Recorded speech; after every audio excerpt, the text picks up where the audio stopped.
Oh, what's up, Nick? What's up, Fred? I don't see their comments. It's going to show up here, right? Yeah, I guess it should end up showing up there. Okay, that is enough out of you. Doggy wants to be on stream too, I guess. But anyway, let me see if I do the chat overlay over again. Maybe it'll, you know. But I mean, there they are. If I show it, see, there it is. Huh? Mr. Spins! Hi, Nick. And then Dobbs said, Dust, woo! I like how enthusiastic Dobbs is. And, the thing about these freaking dogs right now, they're going off because all the kids are like shooting out the fireworks out there, and they've got the rockets and all that stuff. And I just want to say a little PSA to the people out there. A little PSA. What is your PSA, Lisa? My favorite ABBA song is between "Lay All Your Love on Me" and "SOS."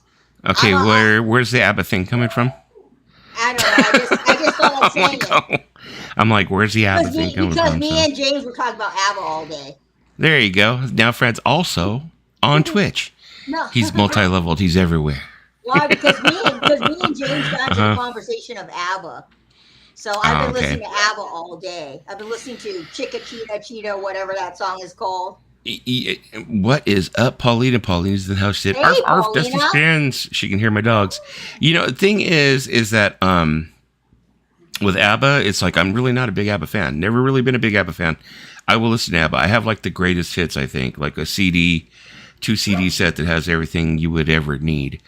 You know, I know I'm sounding a whole lot like, you know, Mary. He's like, it's all I ever need. I got the greatest hits, you know, it's got more songs than I need. You know, so yeah, I understand, you know, that whole thing. But yeah, with ABBA, they're really one of those bands where it's like, I don't need everything. Well, there's 3 kinds of people, in my opinion, that are into ABBA. I'm not trying to offend anybody. But you're going to. Usually when people say that, it's because they're about to. The Andy Bells of the world, the Andy Bells of the world from Erasure, women and grandmas. I don't really know if grandmas are into ABBA. I mean, well, come on, think about the ladies who grew up with ABBA in the 70s. Well, if you end up thinking about it, okay, ABBA was like 70s. So you end up having people that are like older, but people say the same thing about our music. They might end up saying, the only people that are into like, you know, whatever, which would be in our genre, our like, you know, era would say, only grandpas are into it. Because all of us are turning into grandpas now. Yeah, I really can't talk because my grandma was really into Barry Manilow. She was so in love with that man. She was determined to marry him.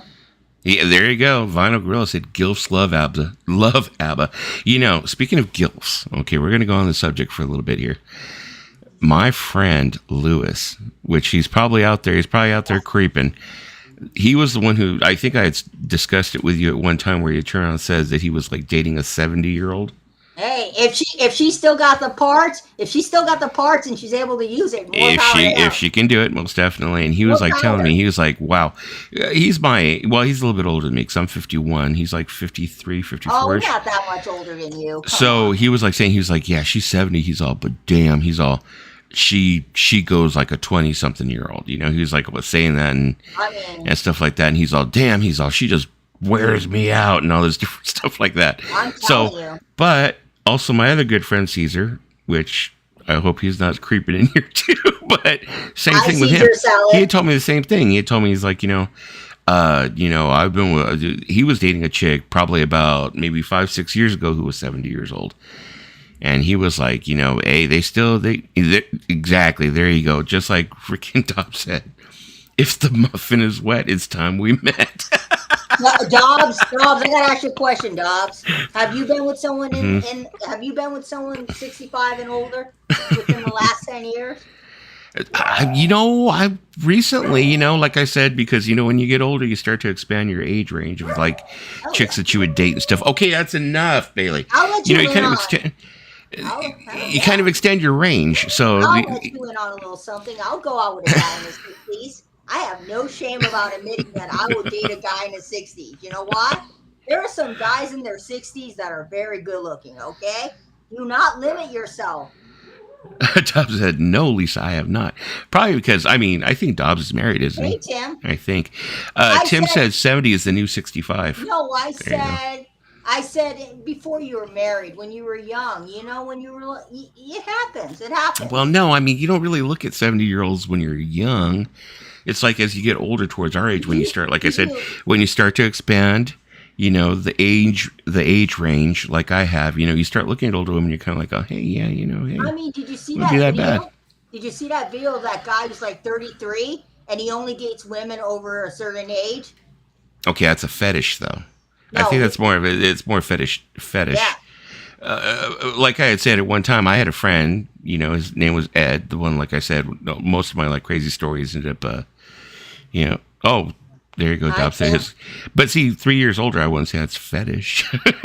But when we were young, we were like, this is before we were able to get our porn on our phones and everywhere on the internet. No, We had magazines. One time, I remember accidentally. He had told me to go find his weed because he was afraid his mom was going to find it. yeah, And I knew that he hid things in the bathroom, you know. So I'm going to the bathroom. I'm feeling underneath the cabinets and stuff because, he's not telling me where it is. He's like, oh, I only had a short time. He only had a short time to like talk to me on the phone, landline even, not cell phones. So I'm feeling around. So I feel behind the back of the yeah. toilet, pull out a bunch of, magazines, all granny porn. I, Oh, I granny porn. mean, you always remember your first time when you pull out the nudie magazines. I was like, Yeah. well, no, it was all granny porn. I mean, come on now. I was a young Hey, buck. I I had my was own porn, of course. 11. Not I granny was porn, though, 11. I was but yeah. 11. Okay, I was 11 years old. I was going through the drawers of our house. My dad had this big lobster claw, right? Because Uh-huh. he had caught a big Hey, lobster. Greg. So I checked through the thing and I said to my dad, I was like, hey, what are all Hmm. of these new magazines here? My dad goes, that was before I met your mom. And I was like, okay, It was okay. like a how I Met Your Mother moment. Yeah, and then my dad's like, Just kidding. they're your brothers. And I'm like, oh, you gonna go blame it on my older brother? Yeah, yeah, yeah. That's right. Like your brother doesn't know how to use, his phone or use like, Babe, a babe, computer. babe. He's babe. He's 50. Okay, he's 50. He's 50. My He's 50. He's 51. Okay, he's gonna be 51 in December. I'm pretty sure back when he was a teenager, they didn't have phones. They did not. How did you? Well, no, I'm not. I'm talking about your brother. Why would he blame it on your brother? Because That my it brother, belonged to you. How old is your brother? Your brother's like our age, right? I have a brother who's 34, and Okay, then he's 34. I have one who's 50, gonna be 51 in December. Okay, now you can tell me neither of them, like, okay, how old were you when you found these magazines? 11. So that was Oh, 91, 90, oh yeah, 90, that was okay. 90. Yeah, that was pretty the like golden era of porn for phones. No, it was That was way Playboys. before. That was before smartphones. It was a bunch of But even Playboys. then, you still had the internet back then. I think No, no, no, Pornhub was no. already No, around. internet wasn't invented. No, no, no, no, no. The internet wasn't invented until 1993. I don't know. You better Google that. Well, it was I invented. I know. know. No, I had the first internet in 1993. I remember we bought it. I had this Did compact you have the computer. dial-up? Did you have the Yep, dial-up where you had to put the disc in, you go to Kmart and get hours? yep. I had Gopher. We had Gopher. You remember Gopher? Yeah. We had Gopher and we had AOL internet, okay? Because that's what our town could get was AOL internet. And I remember distinctively looking up 16-bit rate pictures of Hanson. That part, Tim. That part. Definitely. I guess since I'm granny age now, I should probably start considering grannies. No, Would Tim. not be a Tim. bad decision. Would No, not be a bad Tim. decision. But wait a second. Hold up, Lisa. Slow your roll. Slow your roll. What if he met a hot granny? Like I said, they're out there now. I know, but Tim doesn't look his age. He can meet a girl in his 30s too that would love him. He said, my friend Billy had internet in 1989. Okay, Oh, conspiracy theory. Was he in the military? Was his dad in the oh. military? Okay, then maybe the internet. Okay, now I gotta look this up. I thought it was 93. Okay. Francis, my dad had the Madonna Playboy issue. I was so disappointed when I saw her. I went straight for my mom's Vogue to clean the palette. I remember that issue. I remember she was in both Penthouse and she was in Playboy. It was not very impressive. I It was not very impressive. I apologize. remember it not being very impressive. I apologize. Internet was invented January 1st, 1983. There you go. Greg Man says, I remember dial up. I hated it. Now, I remember having dial up. I remember in the early days of Napster when I was downloading exactly like Vinyl Girls, Harry Pitts. It was kind of disappointing. But, no, he says, I remember dial up. I remember I had dial up during the early days of Napster, and I would download music that way. I mean, I think I've discussed it with you guys before. I would sit there and it would take me 30 minutes to download a song. Yeah. And then I remember when I got DSL, I was like, damn. When I got a direct service line, I was like, damn, I started just downloading everything.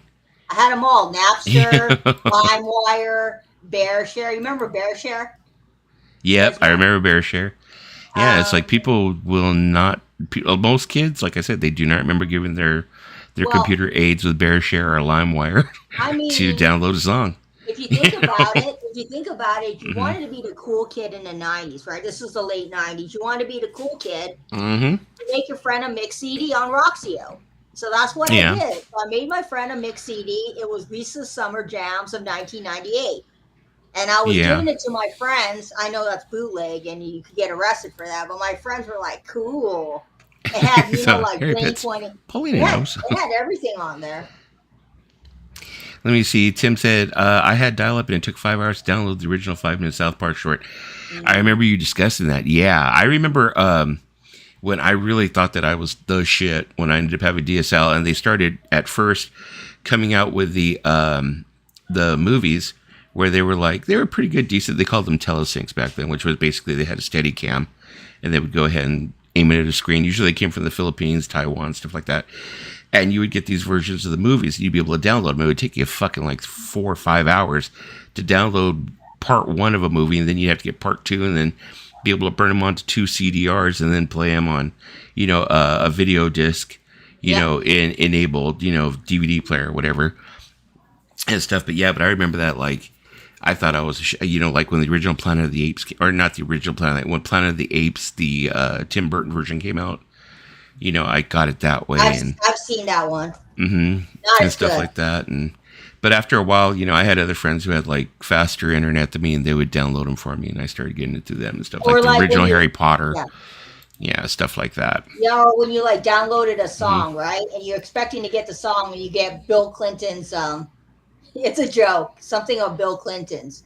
Well, the thing that ended up happening for a while there was Napster was getting in trouble, so they started, people started relabeling all the songs differently. Yeah.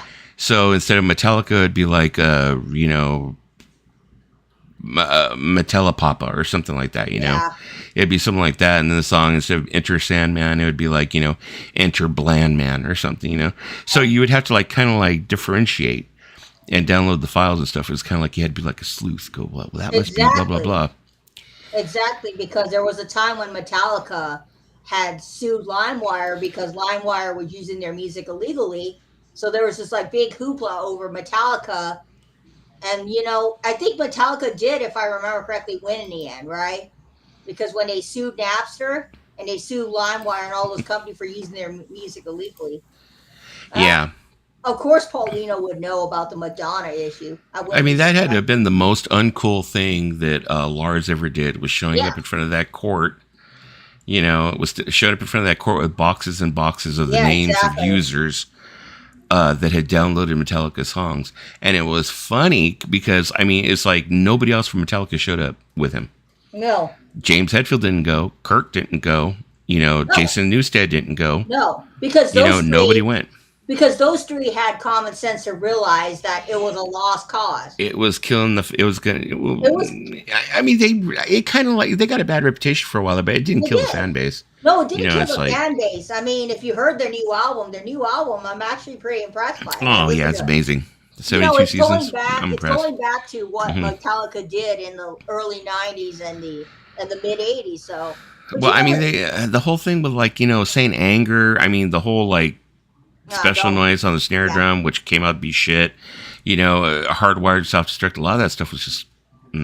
No, I wasn't for it personally. I think there's, bands always have a period of time where they got good music, and then they go to a period in the 90s where their music is like shit, and then in the 2000s they go back to doing what they did in the 80s. Yeah, it happens with Metallica.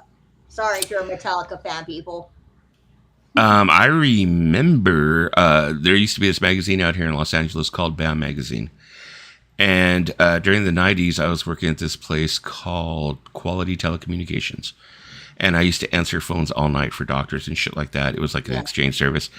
And I did the overnight shift. So I'd be sitting there not doing anything. So we had this thing out front, because BAM Magazine was free. Yeah. But we had a BAM Magazine rack out in front of the office. So I was like, oh, I'd get my new BAM, every week or whatever. I remember the first time I grabbed the BAM, which had Metallica on the cover, and they had all cut their hair off. I was like, what?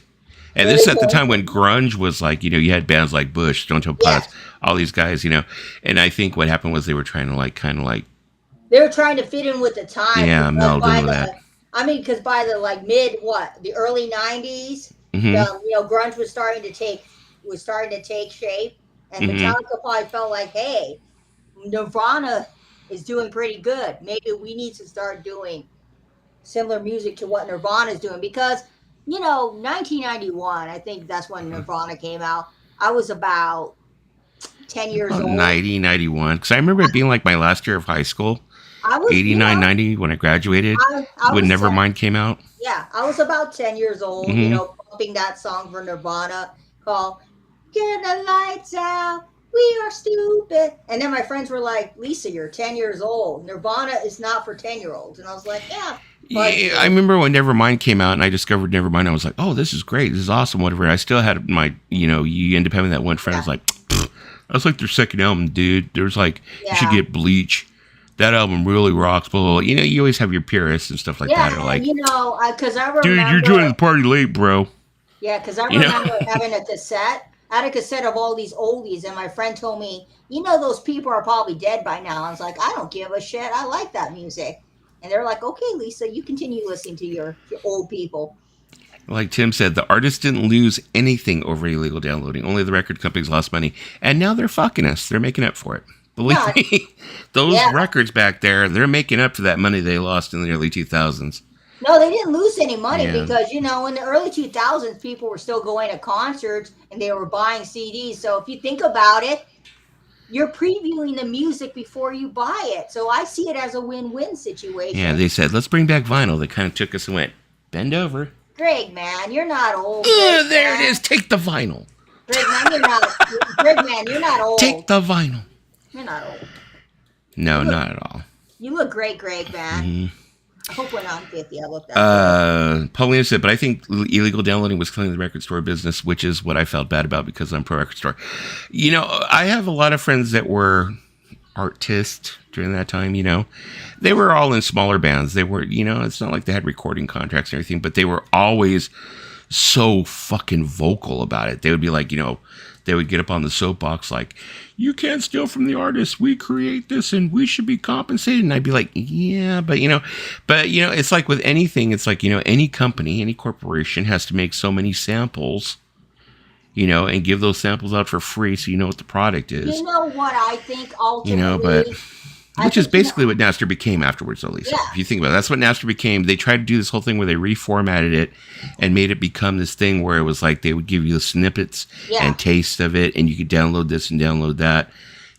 Basically, yeah. Well, I think when online shopping started to take form, I think that online shopping also kind of killed the record store because people could go to Amazon and they could go and buy a record online and not have to leave their house. And they could get the record delivered to them in 1 to 2 days with Amazon Prime. I mean, I think, in the grand scheme of things, people still go to record stores, but when you've got so much music at your fingertips online that you could just buy and not have to interface with people, it's a win-win for introverts like me. I don't have to go to a record store and ask a guy, hey, you have the newest Arctic Monkey album? I don't have to talk with him. I just go and buy it online. I remember at one time, it was like, I just, let me see. What did Tim say? Let me go ahead and highlight this real quick. Tim said, besides most download music was done by, is that Psychofans or Cytofans? Okay. Cytofans. If they really liked the artist, they bought the CD. Most downloaders wouldn't have bought it anyway. That is true. But the thing is, like I was saying, the whole sample theory is that, okay, you gave us some music. We went ahead and we downloaded some music. We listened to it. Maybe we didn't like that particular album. but maybe the next album we liked. You know, maybe when the next album came out, we went ahead and bought it. Now, the thing is, I remember there was a small time, too, where the record companies turned around and they had taken, oh, shit, don't jinx it. Don't jinx it when they have a big old goose, when they have goose eggs going all the way across. Fred, you can't jinx it. You're not supposed to mention it. Oh, it's a no-hitter. You know, no, it's a perfect game. Not a no-hitter. I'm sorry, my bad. I don't care about the Yankees. Yeah. So, you know, they would go ahead and give you a little sample. So we'd go ahead and take that. But what would happen is maybe we didn't buy that album, but the next album came out. Maybe we did. And then, like I said, for a short time there, what the record companies did is they were doing this thing with Walmart and Target where all the new releases would be $10 a piece. I think we talked about this in our last stream. It would be $10 a piece. So what would happen is you'd go in there, at least me anyways, I would go in there and I'd pick up a couple of CDs and then I'd see a couple of CDs from artists that had interesting album covers, interesting names, probably didn't know what the albums were. And I'd be like, at $10, I'll take a risk. And I would go ahead and pick it up. I mean, you know, you remember when artists did CD singles? Because I remember the very first CD single I bought was Jumper. You remember Jumper? I bought the very first CD single I bought was Jumper by Third Eye Blind. Yeah, they had that at Walmart. So I was able to also buy other CD singles as well. And it was just one song, and then I think there was an alternative like mix of the song. They used to do that. People are trying to say that Third Eye Blind was one of the first waves of emo music. They're trying to say they were one of the first emo bands. I don't believe that because I think there was bands that came out way before them, like Jawbreaker. How about Fugazi? Well, you had Fugazi. You had, Ian MacKaye was doing the whole thing with, Rites of Spring, stuff like that. So, was it Rites of Spring? Am I thinking correctly? Was that the name of the band? You had bands that came out before Paulina. Third Eye Blind. Hey. Paulina's being a Bond villain with her peep. Hi, Paulina. Yeah. I'm wearing my EMI shirt today. I'm guilty of... there you go. Oh, EMI. I was kidding. EMI is like totally my... At least it's not Universal Music, man. At least it's not Universal Music. UMG. Universal. I guess you want to be on mic? You want to say something? You have something to say?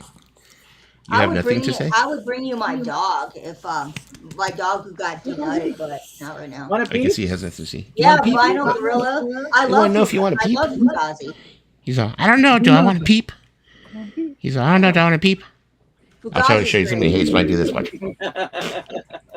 Oh, you don't like that, do you? You don't like to do all your best things like shit. Get out of here. That dog loves Dusty. It's always like going in. His name is Riley. His mother named him. His name is Riley, and then the other dog's name is Bailey. She wanted to get a female dog and call him Haley. Her Haley. Like Haley, Bailey, and Riley. But they were all supposed to be like Ailey's. So when she got Riley, she was supposed to get her girl, and it was going to be Haley and Bailey, and that was going to be it. Yeah. But I'm not very good at naming dogs. Me neither. I'm not really good. I mean, I got a dog named Biggie Smalls, so. Well, Yep. Biggie Smalls. I named it after the rapper. So is that this whole thing, this whole package that we have going here, Paulina, the EMI shirt and the stroking the peep, is this whole like, the villain thing going on here? What's the significance of the bunny? I don't know. I just want to. Hey, Tim. Hey, Tim. That's what I'm saying. You're sitting here stroking the peep like, yes, you will do my bidding. You look evil, Paulina. You look evil, like you're going to take over the world. You will buy the vinyl variant. Everybody's best friend right now. Oh, Paulina, I got something else you might need to buy. I'll have to show you it. But going back, speaking about Madonna, did everybody hear what happened to her on Saturday? Oh, Paulina. She was in the ICU. She was in the hospital. She was in the hospital all weekend, and I guess, from what I understand, she finally got out. Oh, what is that? Oh, it's now Horan. Paulina, I'm surprised you don't have this. Oh, nice. 7-inch single. Okay, now you can make me small. Yeah. I thought that happened this morning. I didn't realize it. No, it happened Saturday. I thought it was this morning too. But I've gotten conflicting reports. They're like saying that, some people are saying that she is already out of the hospital and already home. Some people are saying that she's still in the hospital. They said she had some kind of a infection, like a sepsis or something of that sort. And stuff. If Madonna dies, ooh. Fred said, "Are those tapes or CDs on Tim's wall?" I'm thinking he's meaning The wall by the door. Those are CDs. Dang. So roughly, how many CDs do you have, Tim? If you had to guess, Do I have? Guesstimate. I don't know. Yeah, I lost count after 4,000? Whoa. I don't know. I know that I'm pushing probably about 3.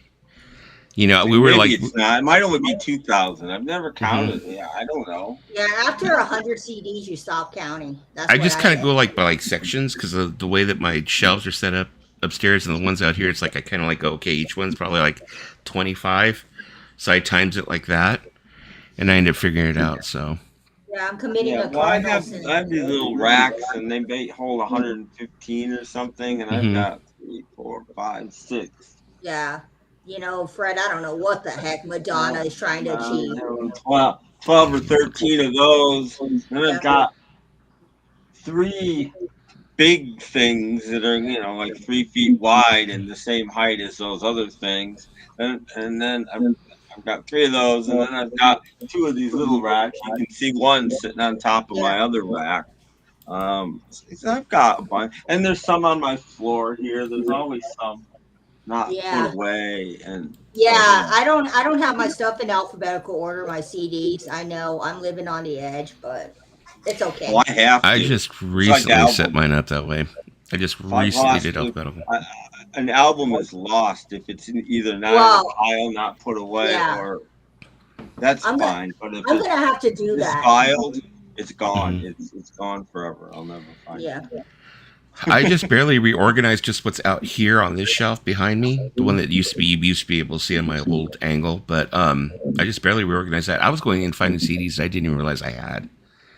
You know, well, I don't know if it's CDs. Mm-hmm. I find albums I didn't know I had all the time too, and I find CDs I didn't know I had, and I buy duplicates. Sometimes I buy duplicates on purpose if it's just. Yeah, kind of so cheap that I'm just gonna buy this. If I'm buying something else, like I was at the Salvation Army the other day, and records aren't half price now, but now DVDs and CDs are half price. And I didn't find one movie. This is who she looks like. Movies are 50 cents, and I didn't find one movie. I bought one CD. But I bought some 45s that weren't half price anymore. But I bought the White Stripes second to last album. Ooh, I love that album. I'm like, I already have it, but I'm like, for 50 cents, I'm picking that up. Yeah, for 50 cents, you can't like leave it behind. I mean, exactly. It's like with me, it's like, it's like, I'm not buying, I'm buying doubles of CDs, and it's not because I'm buying double CDs because I'm like going, oh, well, maybe somebody else wanted, blah, blah, blah. It's like I'm actually forgetting that I have it already, and it's been happening. Yeah. But I knew I had got behind the safe. I just bought it anyway because I was buying other stuff, and it was only 50 cents. So that's when you know your collection's getting out of hand, is when you are like me and you buy a One Direction record that you already have. Mm-hmm. Yeah, I own 2 you don't have that many records. A whole lot of records that you I don't have that many. I don't, but I still made the mistake. I'm proving the point that you can have a small collection and still make the mistake of buying doubles of a record that you already have. Well, you passed over the Smiths for. That's not gonna ever die. People are gonna tell me that when I'm 50 years old. You see, he's sighing at me right now. He's like. She'd rather buy Marcy's vacation photos than, I know. Look, her vacation photos were nice. Her mom was having fun, and they were in Hawaii. Andy Rourke, the poor bass player from the Smiths, went to his grave knowing that you bought One Direction over his album. Look, I'd buy Erasure over the Smiths, too. He's turning in his grave right now, Lisa. Yeah, he's telling me. He's telling me that. Oh, yeah, I love Coheed and Cambria. I like Coheed and Cambria, their first album. He's like, are there any Condon Cambrian fans? Oh, he said Coheed. Okay, I didn't know if you were like trying to like do a play on words like they suck or just autocorrect. I thought he's like going, I was like saying, I love Coheed and Cambria, and he's going to be like, oh, no, they fucking suck. That's why I call them Condon Cambrian. I like them. I like their first album.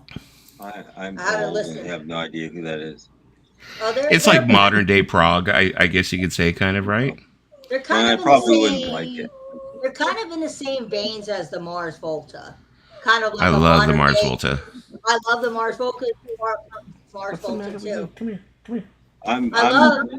3-minute it too. songs are getting to be too long for me these days. I mean, so, if you had to like pick a good album from Mars Volta, it's probably Comatose in the Delirium or Francis the Mute. Oh, Francis the Mute's a great album. Miss U's been turning me on to them lately. They're really good. I mean, they're really good. I think they are. I have a couple of their albums. I'm not sure which albums I actually have. I couldn't name them off the top of my head, but I have a few of them. Also, I have a few Mars Voltas, like Francis the Mute. Some of the more mainstream ones, I guess, that people would know. Yeah, because they Why are you they're- whining? What's wrong with you? Come here. because they are reuniting for Mars Volta and they're touring. I'm thinking of catching their tour here in LA when the tickets are cheaper. I get them on StubHub. He's being whiny. I don't want your kisses. He's being whiny because it's like fireworks time, and it's like he's just like so. Oh, Yeah, I know how You don't that like the is. fireworks, baby, Riley? He doesn't like the fireworks. Oh, goodness. They're all the way out there. It's a whole city over. We don't have fireworks here. It's far, far away. You don't need to cry. Yeah, You need to cry. You're big and tough whenever somebody comes to the door. You always want to bite the mailman. they're always like that. The Chihuahuas are always like that. He does. He thinks he's big and bad when the Amazon guy comes. He's like, huh? You think you're a bulldog then, but somebody lights off a little freaking Piccolo Pete down the street, and you're like, yay! And you run. Yeah, you're like, Yeah. Yeah, right. yeah. Yeah, I don't know what was wrong with him the other day. I went to go use the restroom, and he's so small that he gets into like crevices and stuff. So I go to the restroom the other night, probably like 2 or 3 o'clock in the morning, and all of a sudden I hear, yeah, that made you jump, huh?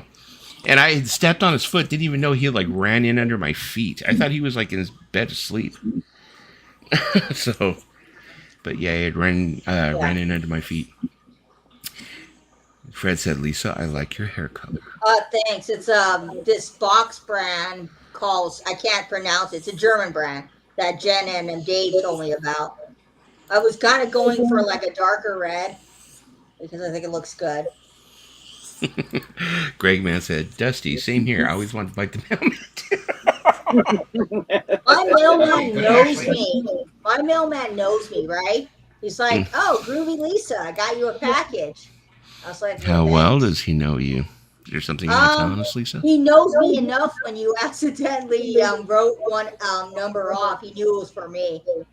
Because you You accidentally... keep on blaming me for that. You know what? I wrote the address that you had given me. I wrote the address that you had given me. It's okay. It's okay. It got to me because the mailman knows me. I'm Yeah, surprised that my mailman doesn't hate me already, because there'll be times that all of a sudden a lot of packages for me will come in one day, and I'm like, well, I so did not plan it to be that way, but all of a sudden all my pre-orders will be coming in, and then I just feel sad for him that he had to carry them all, and I'm like, sorry. Well, Like, yeah. Buy a lot of vinyl. I was like, not really, but Well, my mailman Like has seen videos, live streams that I've done outside, so Oh, he watches your live streams? I hope not. That'd be weird. Is he No, he's subscribed the to your guy in the OnlyFans? window. He subscribed to Lisa's OnlyFans. he's the one that joined the Nerf. Yeah, He's the go one that turned the subscribe to my Nerf ball activity. OnlyFans. Groovy for you. Go groovyforyou.com. Depending on the route, most mailmen like when you get packages because that keeps their job. Huh. Yeah, So it that keeps means them I should going. buy more Twice a records. year, something like that. They got to do the route and they got to do counts and all of this stuff. So the more packages you get, especially if they're doing one of those, better off they are. Speaking of your OnlyFans, Lisa, where did you want me to send this? You need this, right? Didn't you want to borrow this? Look, way ahead of you, son.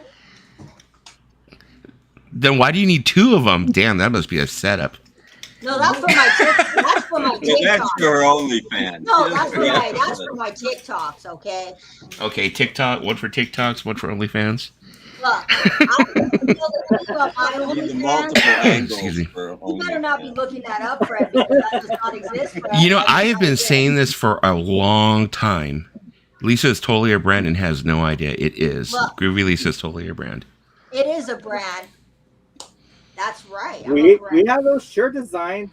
Yeah. Mhm. We do have those Yeah, shirts like- on. Speaking of, you know what? Let me go ahead and show the shirt here and see if anybody here would wear it. Hey, if you never wanna know. wear a shirt, you want to wear a shirt with my face on it, you got more guts than I do, because I wouldn't wear a shirt with my face on it. Well, I mean, it didn't have your face on it, but it had like, I'm just Got your saying, name if on you it. Looks But pretty you cool. don't need a shirt with your face on it. Well, because some your people face has do your that. face on it. Some people do that because some people are vain. I would never put my face on a shirt. Never. I don't have that much confidence in myself to put my face on a shirt. God. Was that it? No, I think that was the back of it. I swear, every time I do those filters, they make Ron Howard. So I'm not Oh, putting myself on. well, it was that one. I don't know. Well, okay, let me see if I can go ahead and put one of these up here. Maybe people could see it. Yeah, if you want to buy my shirt, I'll more than welcome to make it. Here, if you want to buy Lisa's shirt, let me see here.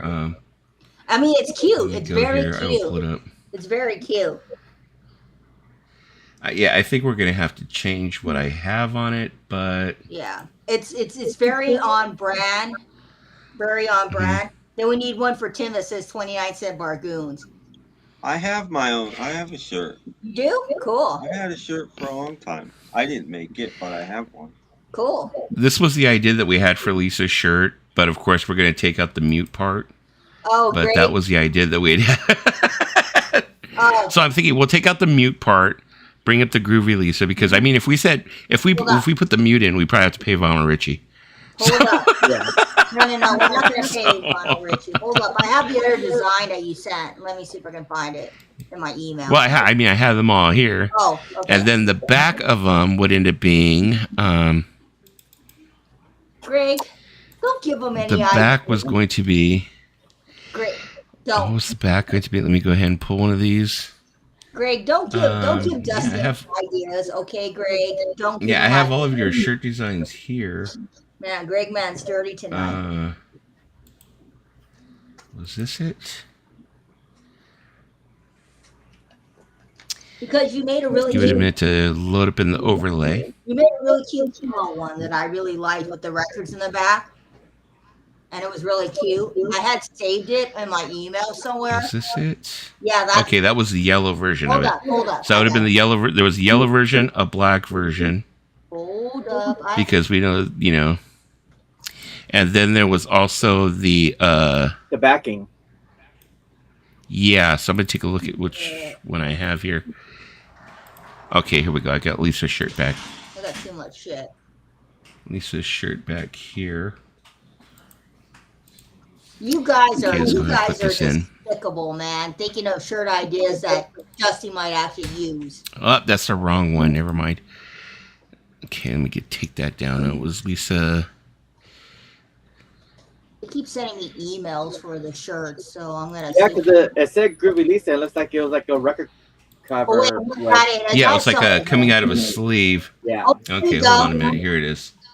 Did I send it to your? I'll send it to your email. Wait, no, that's not the No, one. I've got all the same ones here, Lisa. Oh, because the one. Here's what the back looked like. Okay. Yeah. That was the back. That should be So- the front. That's kind of cool. That could be the front. Well, that was the back. And remember, then we were talking about that. We were actually going to put this on the front, but we'll take the mute out. Yeah. And we'll just raise the Groovy Lisa to the middle of the shirt. And then the back would be this. But we were talking about putting that Groovy Lisa with the record like down towards the butt area. So it's down towards the bottom of the shirt, as opposed to being like right in the back. So if it was right in the back, it'd be too busy. You know? Yeah, I get So it. that way it's like people like look at the butt and they go, oh, Groovy Lisa, look, it's the record coming out. Oh, look at the butt. you know. You are. And then there's the front. I You got to think market. Well, if we're gonna market the shirt, we gotta keep the mute Groovy Lisa because people have said that to me many times. It is a marking genius. Damn, 3 outs away from a perfect game. You know, those don't happen too often. Perfect games are pretty rare. You know, that means that.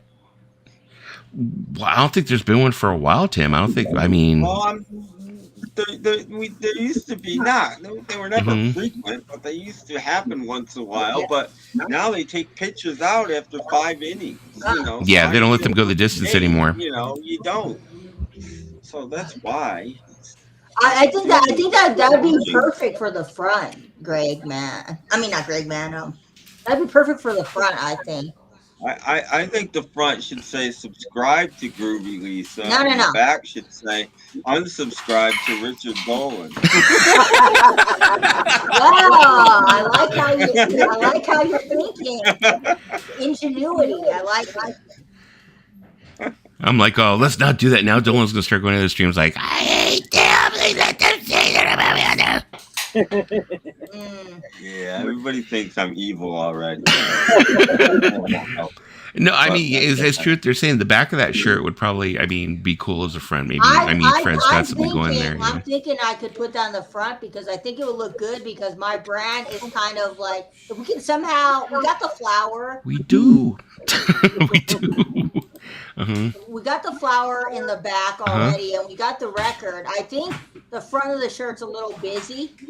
The back of the shirt is not as big. You could like maybe make the back the front of the shirt is supposed to look busy. Well, because the front of the shirt's supposed to catch your eye, and also, all the flowers and the Groovy Lisa being so loud is very Groovy Lisa. Yeah, that's totally you, Lisa.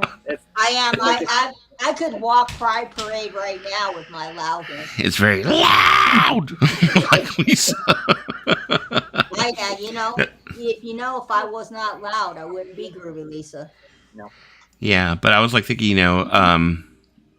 like Greg Man said, the shirts are cool. Like, I had told you this before. Exactly what Fred had said. Your name is a brand. Yeah, I'm actually got the email of the shirt, so I can do as I please, like editing it. Yeah.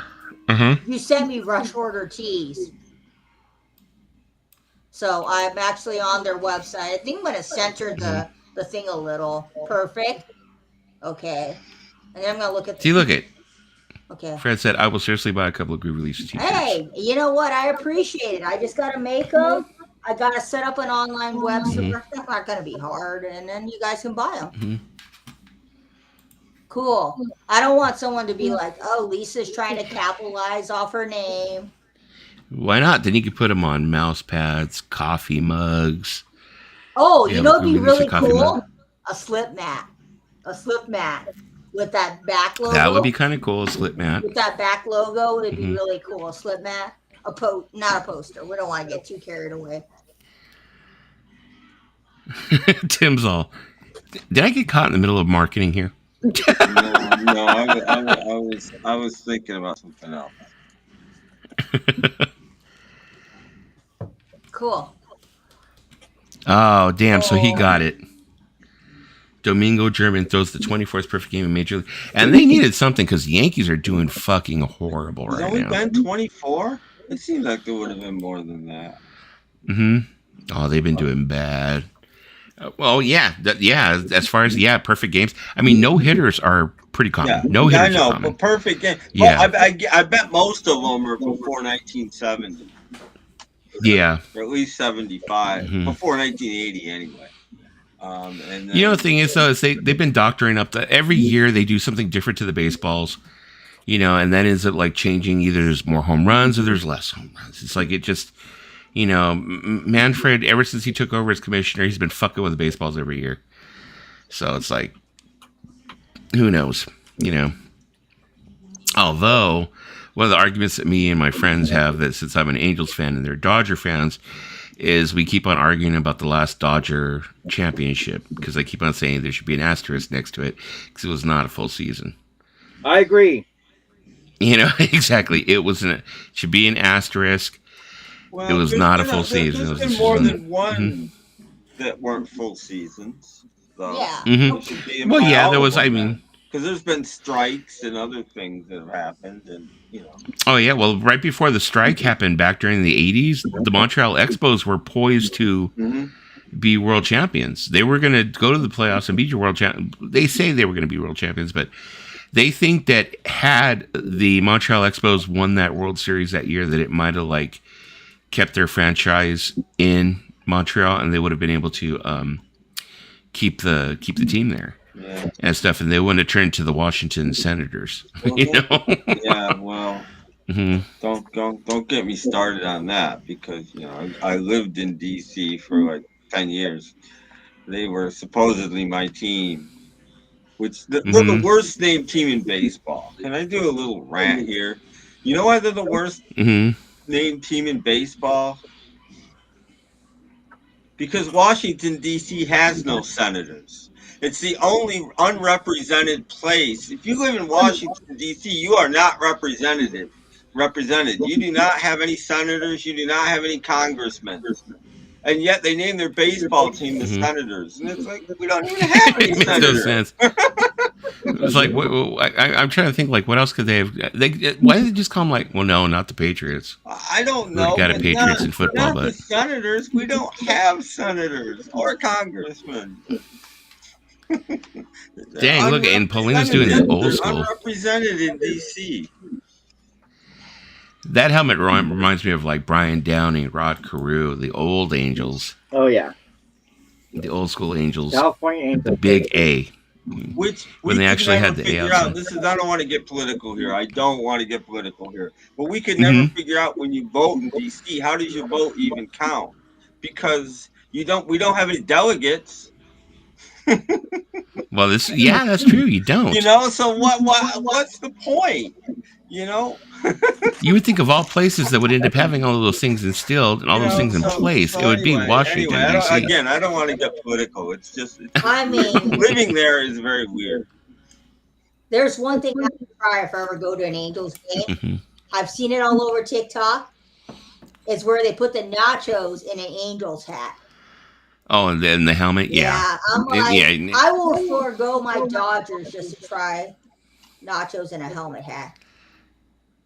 Yeah, I have like a lot of those put up, and I'm always like saving them, like, because I'm like thinking, well, one of these days the Angels will make it to the playoffs, hopefully, or they'll make it to the World Series. I'll be able to have an Angels party. One day. And it's never happened. It's never happened.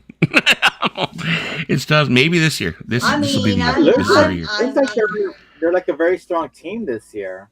This year's looking good. Yeah. I mean, it's like we're still behind. I mean, we're behind, Texas and the Astros, and maybe this year. I'm hoping we get in on a wild card spot. Yeah. I mean, the Astros don't have that guy anymore, right? Is he still in the Astros, Justin Verlander? No, he's been with wait, no, they still have Verlander. They do? I thought he moved to another team. I could have sworn. I think he got injured. Was it last year? I think he was injured. I'm not even sure. I haven't been following the Houston too much.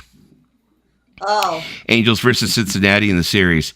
That could be a strong possibility. That could. Strong possibility. I was just surprised how the Dodgers handed us our asses this year, because usually the Dodgers do never hand us our asses in our stadium. Yeah. It was bad this year. We've been kicking the shit out of everybody, and then Dodgers coming down, we just like figured, we're gonna beat their asses like we always do. Nope, they freaking whooped us. I was like, what the hell happened, man? I'm like, what the hell happened? Yeah.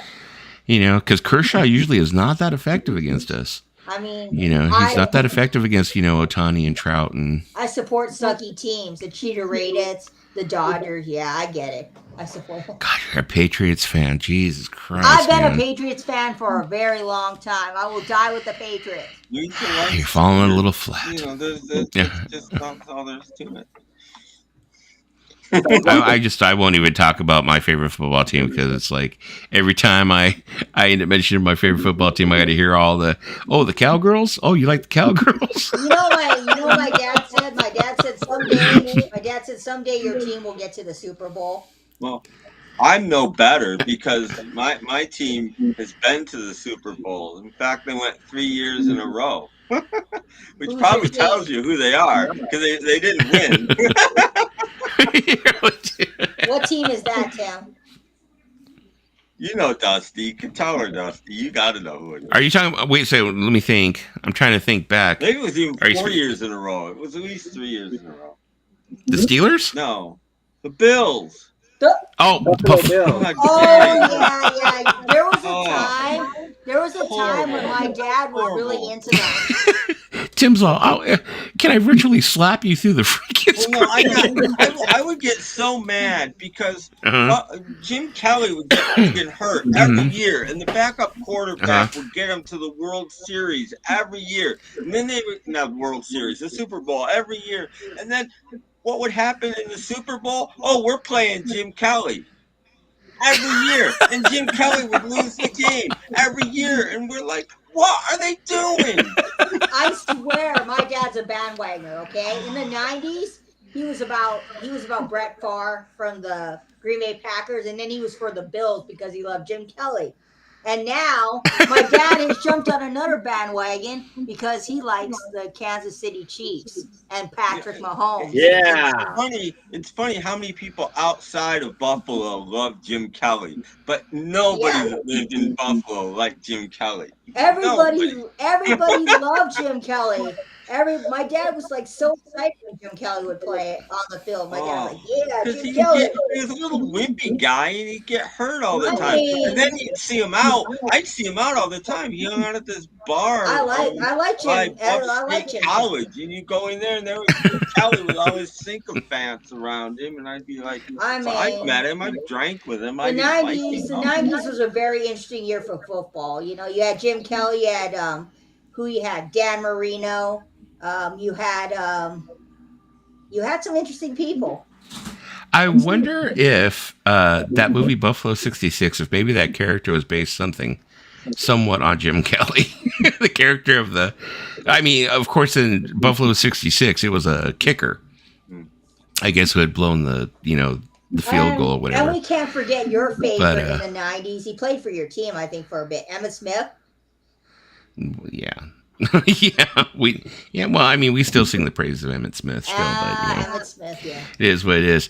But no, in Buffalo '66, that was supposed to be like the whole premise is that he's like going to kill this this you've never seen that movie, Tim? No, It's pretty good. Angelica Houston is like. I forget the filmmaker's name. I've watched documentaries on him, and he just seems really weird. And he's the same guy that did the Brown Bunny, and Yeah, Lance Gallo. and I think not is his even name. the ending, but I just hated the Brown Bunny. I was like, Yeah, she was. She was. going to happen besides what I know is going to happen in this movie. Yeah. And Mhm. no, it never did. I mean, Only you know, that happened, nothing else. I mean, with some directors, it's very predictable. You know how the movies are going to end. Like when you watch a. Well, the thing is that. Yeah. Oh, I'm sorry. Go ahead, Lisa. No. I'm sorry. I didn't mean to cut No, you off. you know, with some directors, you know how their movies are going to end. It's like predictable. Well, no. Well, Lance Gallo, he's just very narcissistic. He likes watching himself on film. Is what he likes to do. You don't know the Brown Bunny clearly, Lisa. We all know. I've not man. seen that.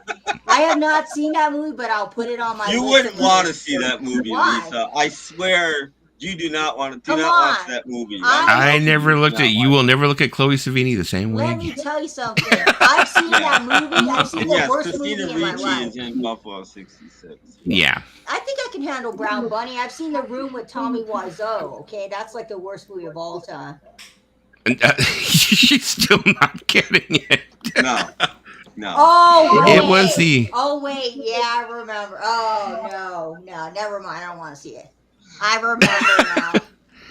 It was famous for that. Yeah. Yeah, it was famous for that. And to tell you the truth, the movie could have like went on without that scene, I think, because it was supposed to be that, and then also the ending of it was like so like, what the hell? So she's not alive. He's that's a ghost doing it to him. Yeah, apparently. You know what the hell's going on? Which is Okay, I take it back. How they got I away take it back. with it.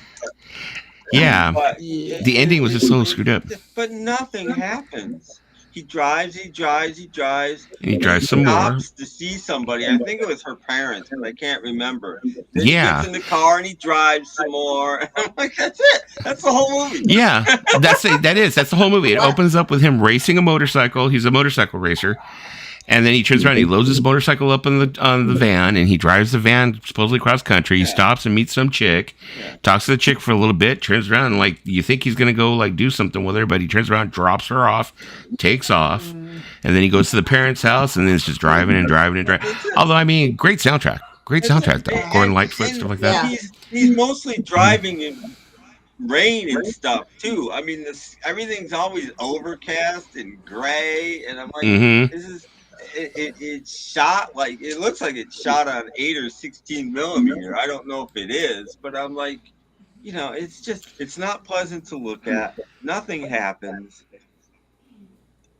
Cool. No, I have never seen The Hard Eight. Not interested in seeing Buffalo 66. Yeah. Hey, Walrus, how you doing? Yeah, I'm not a big Chloe. I think her name is Savini fan. I'm not a big fan of her movies, and I remember you had told me in the past about that, and I was like, maybe. Well, Chloe Savini was the one that that me and my friend Kat had ran into at the Chateau Marmont. Yeah, you told me the story. We were in the lobby. I don't think anyone in the peanut galleries heard the story, but I'll make it quick. We were in the lobby and we were having some mixed drinks or whatever, and Chloe Savini was there with some other people. Or who was it? No, there was some other actress. I don't even remember what that tells you how like magnificent this actress must have been. But Kat was a fan of the actress. We weren't even fans of Chloe Savini. Okay. We weren't there for Chloe Savini. I mean, I knew that she had been in like Kids, and whatever. I don't even know if this was before I had seen the Brown Bunny or after I saw the Brown Bunny. It must have been before, because I probably would have really looked at her like she was shit. But we went up to go talk to the other actress because she wanted to talk to her quietly, and Chloe Savini looked at us like she was smelling shit. I mean, literally, it wasn't just like she was kind of like, I mean, she looked at us like, I mean, she made this face, and I was like, all right, well, whatever. But I ain't the one on the big screen with a dick in my mouth, so I mean, I mean, she's So- not an A-list actor, so I wouldn't if I were her. She's famous, I guess, but she's been in a lot of like weird, I guess, what she would call probably art films, Artsy like film. Gummo Yeah. and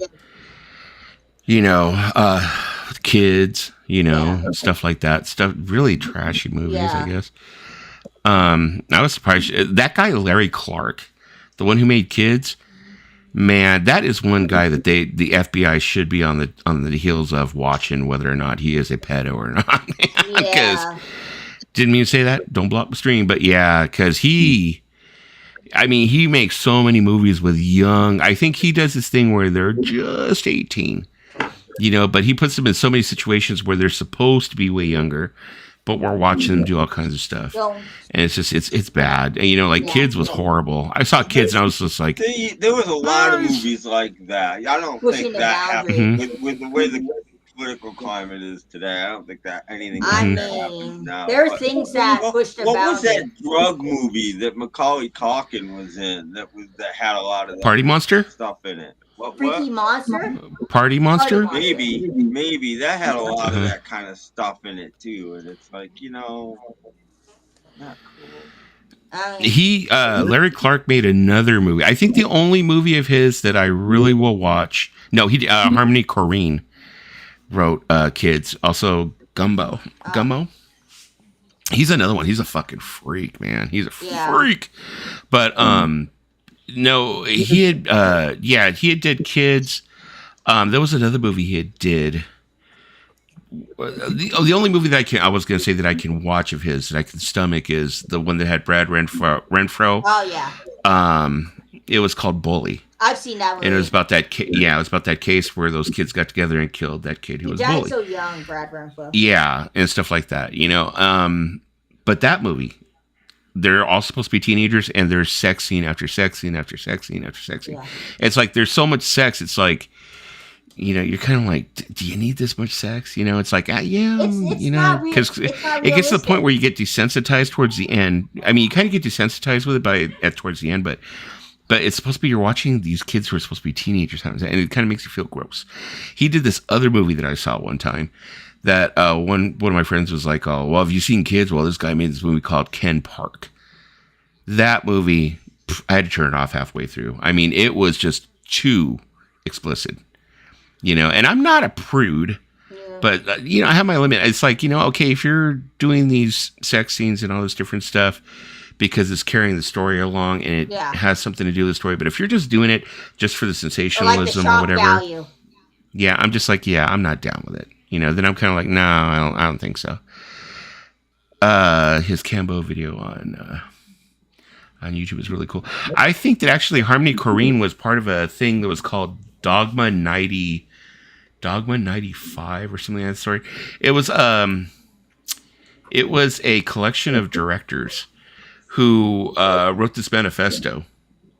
And the only reason why I remember it is because we talked about it in film school when I was in college. Where they would go ahead, and Quentin Tarantino tries to follow some of Dogma 95. He's just not completely faithful to it. Like, if they're going to film something, they're going to film a scene.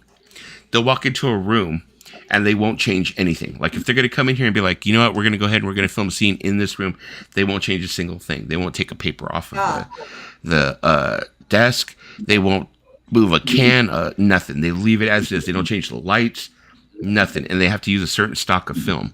I don't think they follow the rules of it anymore, but for a while there, they would do that, and they would film the film that way. And supposedly, it was supposed to be so raw, that it made this great art and these great films. And Chloe Sevigny was in one that Harmony Korine had did that was supposed to be a Dogma 95 film. And where it was like, it was another movie that had a weird freaking name. Kind of like the brown bunny type shit, but it was another one of those stupid movies. It was like one of those where like they followed her around and she's playing in the wheat field and this da. Oh shit. The 180 Days of yeah, I've seen that. Sallow. If you have the Criterion DVD of that, it is worth some money. Yeah, I don't want to probably look up this movie. I've never seen it. His name is Pier Pasolini. I'm going to look it up. He was actually run over and assassinated. Yeah, he was assassinated. They killed him. The fascist regime in Italy. They killed him. But that movie was just, another thing. It's like, it's supposed to be like the end of World War II. And there's these fascists. And it's at the very end of the regime, Mussolini's rule. And they basically take a bunch of teenagers and take them to this, this house, this mansion, and do these sick, perverted, twisted things to all the teenagers because they can. Because they're rich. What the fuck? Kind of like very mellow, like Hostel, it's just the movie tells of rich fascists in northern Italy. I think it's a little bit sensational, but just basically rich men who felt that they could do anything they wanted to. I should have not looked that up. Shit, now I don't want to watch that. There's sometimes you can look up videos on YouTube where they'll end up saying the disturbing movie Iceberg. Oh, and I think I look at Iceberg sometimes when I want to feel really awful for some reason. I'll look at Icebergs. Yeah, because one time there was this one guy who was called is it Horrible Reviews? I think it might be called Horrible Reviews. Very simplistic name for a YouTube channel, and he went through some of like the most horrible films you could think of. Yeah. And I watched some of them because I'm able to go ahead and Human Centipede and Serbian Film are like freaking Disney films compared to some of the films these guys got down to when they really got to the bottom of the iceberg. A lot of Japanese filth. None of it real. None of it's snuff. None of it's real. But it's really, really bad. And like, I got towards the end, the iceberg, and I was just like, "Oh, I give up. I give up." Yeah. I was like Jar Jar Binks. I give up. Yeah, I give up. It's like, for me, it's like I used to have a roommate that watched like Faces of Death all the time, and it just made me so depressed. Yeah. I wasn't grossed out, or it just made me sad. It just kind of zapped the spirit out of me. I'm like, why do you want to watch people die? Mm-hmm. Like there was this one movie that's on that's on the iceberg too, towards the top though. It's towards the top, not towards the bottom. It's called Men Behind the Sun. That's the movie I was trying to think of because that's an Asian movie, and that's Yeah. always on the recommended list of Asian Yeah. Hong Kong movies. That that's a legit Hong Kong film, but it's really Yeah. I've only seen It's clips. really I've never bad. seen the whole film. It's pretty bad. I mean, usually the clips that you see will be the main parts of the film that you would probably end up. Yeah, I mean, because it doesn't really have much of a story to it. yeah, It really doesn't have much of a story to it. I mean, it's basically just they're running experiments and yeah. leaving people out in the cold and then bringing them inside and seeing what happens if they put their hands in boiling hot water after That's they've been the scene frostbitten. that And everybody knows. Mhm. Yeah, Mhm. I haven't, like I said, seen that whole movie, and it's weird because there was a place in DC that had a whole room. It was a house. It was a movie. Uh-huh. It was a house, and they rented movies. The entire house. Every room was a different genre of film, and they had a Hong Kong room. And they didn't have Man Behind the Sun. It was one of the few Hong Kong films they didn't have. And I rented it. By the time I left DC, I rented and dubbed almost every Hong Kong movie they had. What the? Hi, Trish. But I had a huge collection. Did I Because you couldn't Google get it? them anywhere at that point in time. So I was just Actually, I mean, Lisa, I tell you, I mean, for you, Lisa, I don't think those are movies you would want to see. You know what? I one time was forced by the BC, and I saw this movie called Tanya's Island about a Tanya's girl. Island is nothing. It's nothing, but I saw the movie. And I was like, it was nothing. It was just, I was like, that's weird as hell. It was not gross or anything. It was just weird. A girl falls in love with an ape. There's even movies like compared to the movies we've been talking about that people go, oh my god, but compared to those, movies like Cannibal Holocaust is nothing compared to. It's pretty bad, but compared to some of these other movies, it's nothing. Yeah, Man Behind the Sun sounds interesting. Yeah. The thing that was so crazy about Cannibal Holocaust is that when it first came out, people really believed that it was real. Where they actually had the director had like so many days to produce the actors, and prove in court that they were alive and that it was a movie. Yeah. Yeah, Paul. Audition. Hello, Paul. Welcome. Yeah, Audition was a pretty bad one too. Yeah, that was like I think that fell under Dimension Extreme when they started coming out with those Dimension Extreme movies, which of course they ended up losing their reputation because when Dimension Extreme first came out, they would come out with the most outrageous like Hong Kong flicks and stuff like that, and then they kind of muted it down. But Audition was one where it was supposed to be this girl who goes to an audition, and I think the guy tries to do like a casting couch type thing with her, and she basically tortures him and kills him. Yeah. But the way she does it is like there's this one part where she ends up cutting off his leg with a wire real slowly, and she's like singing this song. She's like dee dee dee dee dee dee. She's singing these songs that are just like they haunt you. Yeah, my uncle had all those movies before my uncle passed away. He used to collect all that stuff. No thanks. He used to collect all of those movies. He had a way to get them because he buys bootlegs. Okay. So he never bought his stuff on the. Well, most of those, if I could stream it once, I'll stream it and say, okay, I saw it. I don't think they're movies I would own. No, unless I saw it cheap. If I saw it in my Goodwill, and they get stuff like this. He never really paid for them. But other than that, no, I'm not paying money. No, he never really paid for them. To be honest with you, he was more. My uncle was more into the period pieces of Hong Kong films. He liked that kind of stuff with the stuff from the 1700s, 1800s, that kind of stuff. Hey, you guys, head on over to Trish. She has her monthly slideshow up. Hey, Trish, how you doing, girl? I'll check it out. I'll check it out after the stream. Yeah, most definitely. But yeah, there's some of those. When they start doing those like icebergs, sometimes just like, oh boy, I think so. Yeah. This movie place, I can't. The Video Vault. That's what it was called. Mm-hmm. In fact, they were in. If anybody published a book on Hong Kong film, and there was a list of places where you could find the movies, that place was always listed in every Hong Kong film book I've ever seen. It was good. But that place had everything. They had a whole room of exploitation films. They even had a few snuff films. God, really? But, There was this place that I used to go to. It was actually a nightclub during the it must have been like late 80s, early 90s when I was a young kid. It was called Cinematic in Hollywood. And this place was just really fucking bizarre.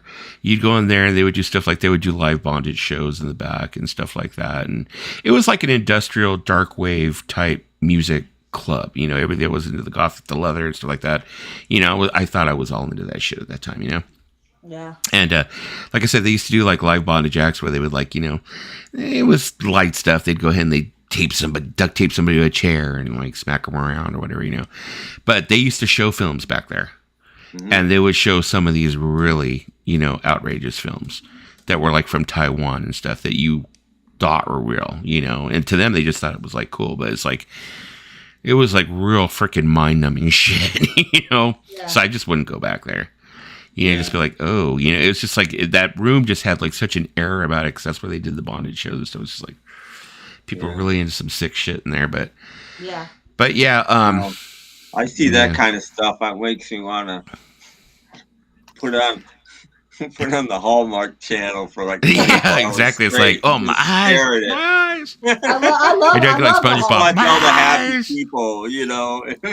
I love the Hallmark Channel. I love that. Yeah. You're like, I'm gonna go home and watch the Muppet Show for about 3 hours. I mean, my dad recorded the Muppets for me when I was little. My dad figured out a way to record from a camcorder to a VHS, so he recorded me the Muppets in Manhattan when I was like 7. So I still have that somewhere.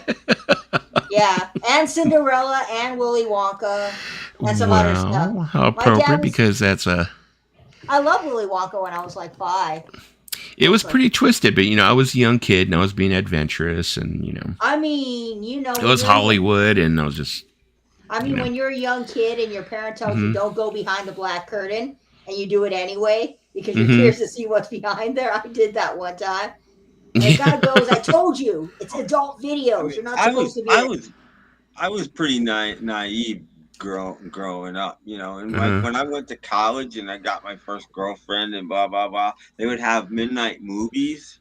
And I saw Pink Flamingos in a midnight movie. Oh my God! But that's nothing compared to.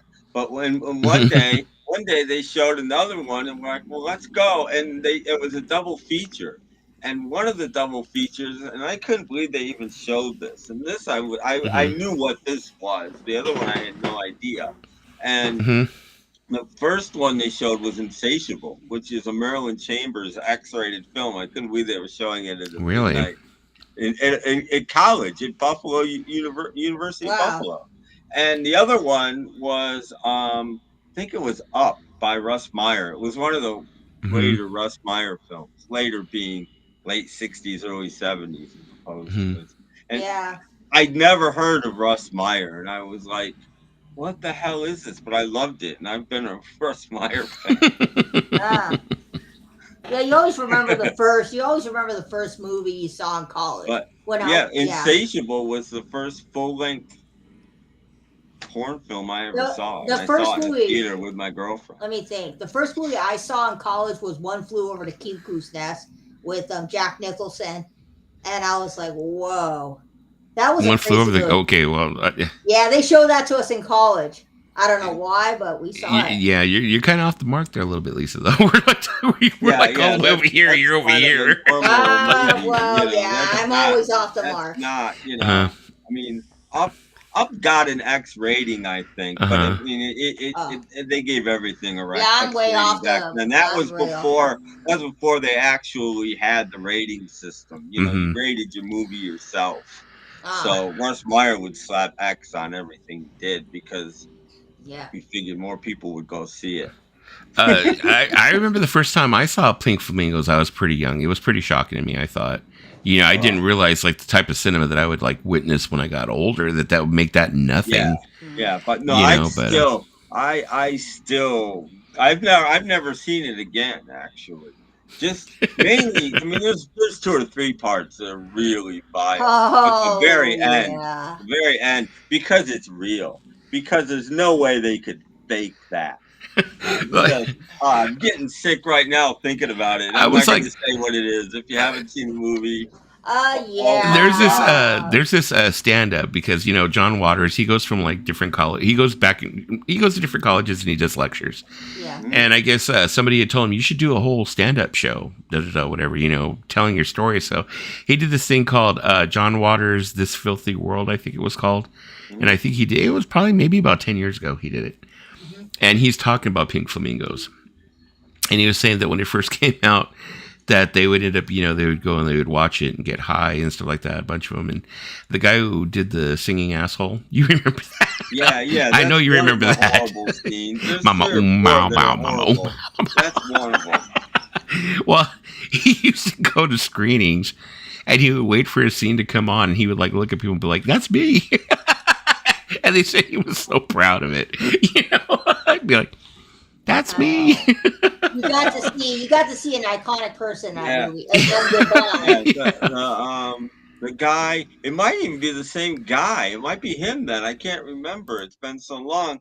But the guy that actually has sex with a chicken, that's one of the worst things in the film. Yeah, him. Yeah, him. And I think him and the chick, they end up putting like a chicken between them and they go to town and and then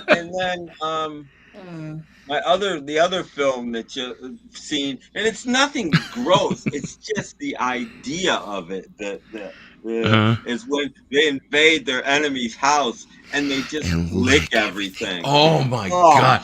That's some people's like worst nightmare. Some people, that sets off some people's OCD big time. Oh my when they're God. Looking, it's horrid. And then of course, I thought there was one attractive woman in the whole movie, and of course she had a penis.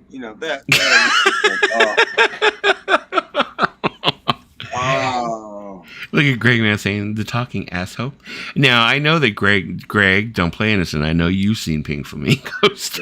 Who hasn't? Divine's in that movie. Yeah, man. And I don't know if it's out on 4K, but I guarantee if it's not, there's people out there waiting for it. And I'm like, why? I wouldn't be surprised. I wouldn't be surprised if it's on Blu-ray.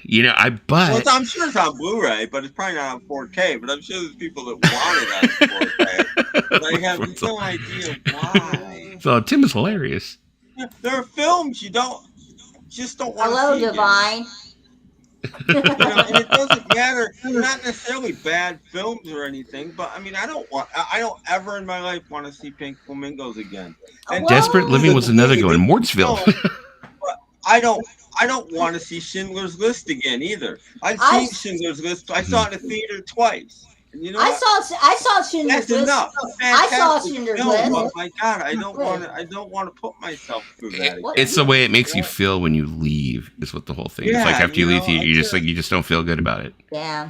I just don't want certain films that you just don't want to see. I've seen Schindler's List when it came out. I don't know how I convinced my parents to let me see it, but I saw it when it came out. Well, I think it's a film that everybody should see. I think it's a very, very, very important film. I was about 11 years old. With some popcorn. And remember that Seinfeld episode where he took the girl to see Schindler's List? Laughing? Oh God, that's horrible. Speaking of, did anyone see, speaking of Schindler's List, speaking of the Holocaust, did anyone see Roseanne got herself in trouble again? Yeah. Nope. She had opened her mouth. I don't remember what the exact quote is, but she was on a podcast, not even a very large podcast. She had said something about something. I'll let other people go ahead and look up the quote, but because I won't quote it word for word, but something about the Jews, and it was bad. She said the Holocaust wasn't that bad or something. No. She didn't say. No, Lisa, you're way off. She had said something about Jews and what they should do now. Horrible shit. But people are trying to say that it was taken out of context. People were trying to say it's like, okay, I can understand you say, okay, we got to, watch the whole clip and see, how what the context is. But even if I saw the context, I would still be like, yeah, don't say shit like that. Yeah. It's that's like, what I'm thinking. I'm thinking she was doing a bit or something and they just took it out of context. But still, it's a bit. It still is bad. Exactly. Like Fred was saying, Roseanne is Jewish, most definitely. But, I think the thing is that she says a lot of things just for shock value. But she's not doing herself any favors. Oh, yeah. Because, she is Jewish. Even not that long ago, I remember it was the late 80s or the early 90s. It was some show where a bunch of comedians got together and they just talked. Oh, okay, And here we go. one of the comedians was, oh God, I can't remember his name. Was there a comedian whose last name was Rodriguez? With Paul Rodriguez? Yeah, maybe it was Paul Rodriguez. Uh-huh. And he was sitting there explaining his humor to whoever was next to him. And I can't remember the comedian that was next to him, but he was the guy that got the laugh. And you couldn't do it now.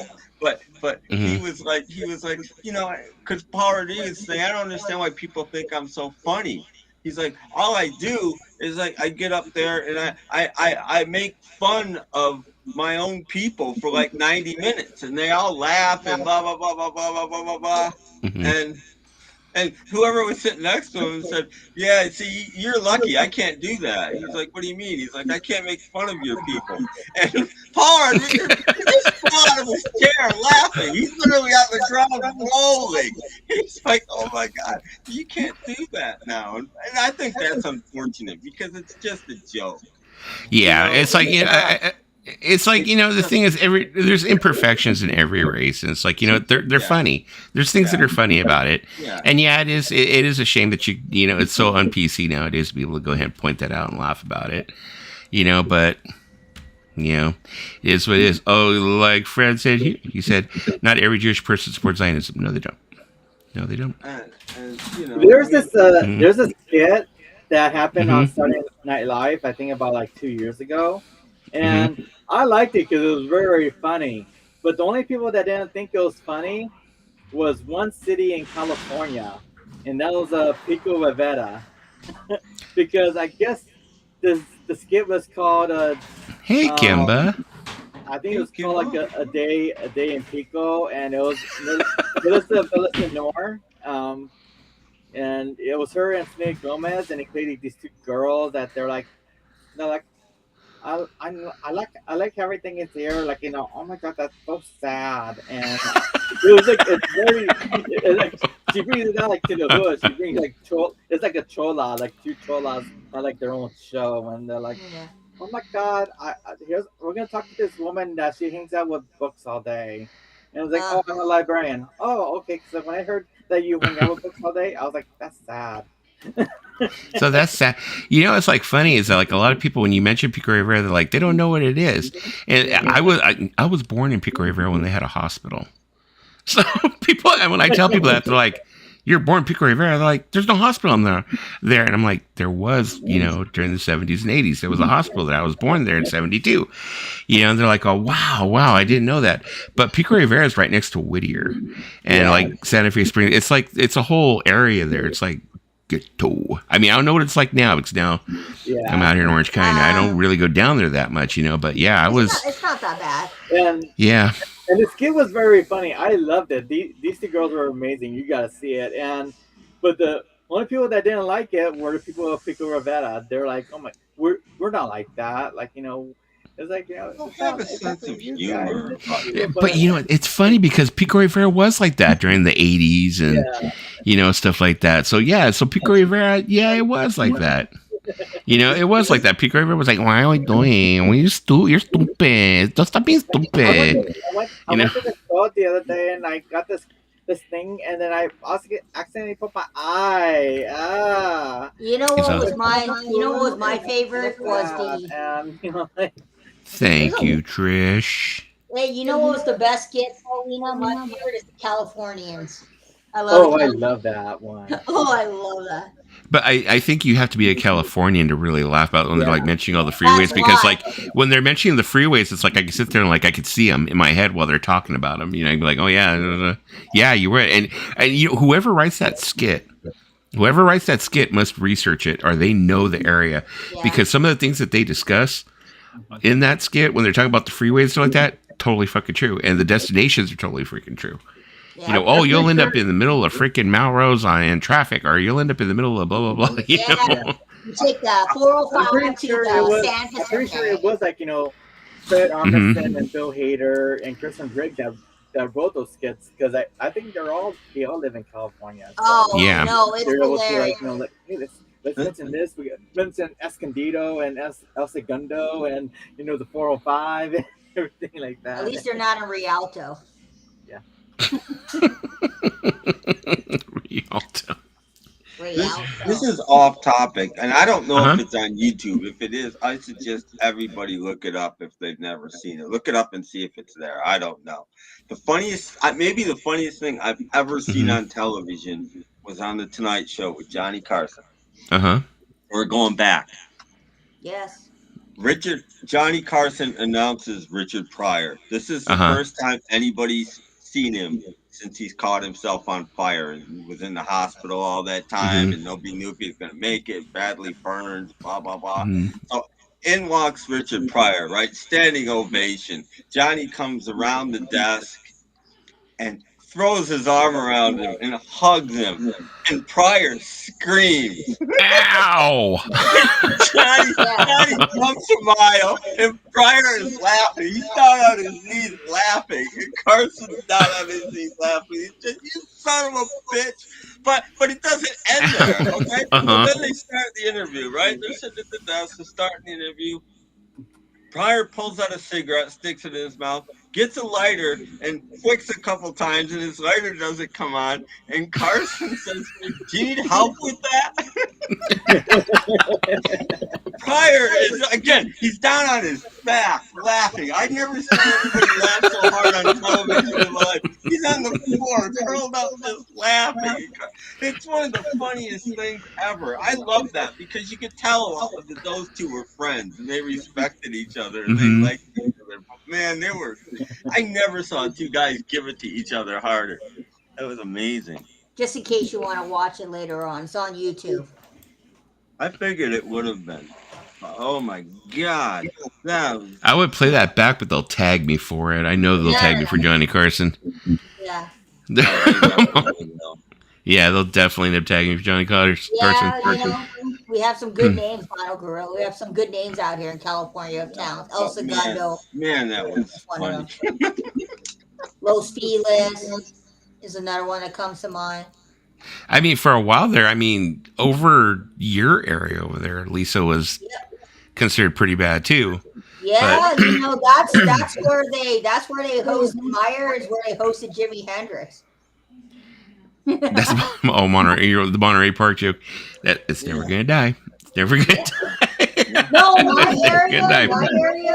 my area is not 100% perfect. It's a little ghetto. There are some parts of my area that people are like, don't live in that part. It's a little ghetto. It all went downhill after Phil Spector moved in. Yeah. It all went downhill. There's a funny story about Phil Spector. My aunt, it was trick or treat, right? It was Halloween. She goes over to his house. She knocks on his door. She's like, this cheap son of a bastard is not answering the door. Where's our candy? And she didn't know he lived there. So she's all cursing out this rich man, and we find out 10 or 15 years later that was Phil Spector's house. Did he come out dressed like Dracula? No, he didn't come out. The hair and everything. He didn't come out at The all. long red robe. He did not even come out He's at lucky all. he didn't kill her. Why would he? Why would he? There's a bunch of kids there. Could you imagine if my aunt got killed by Phil Spector? Close, Fred. Close. No, I'm just kidding.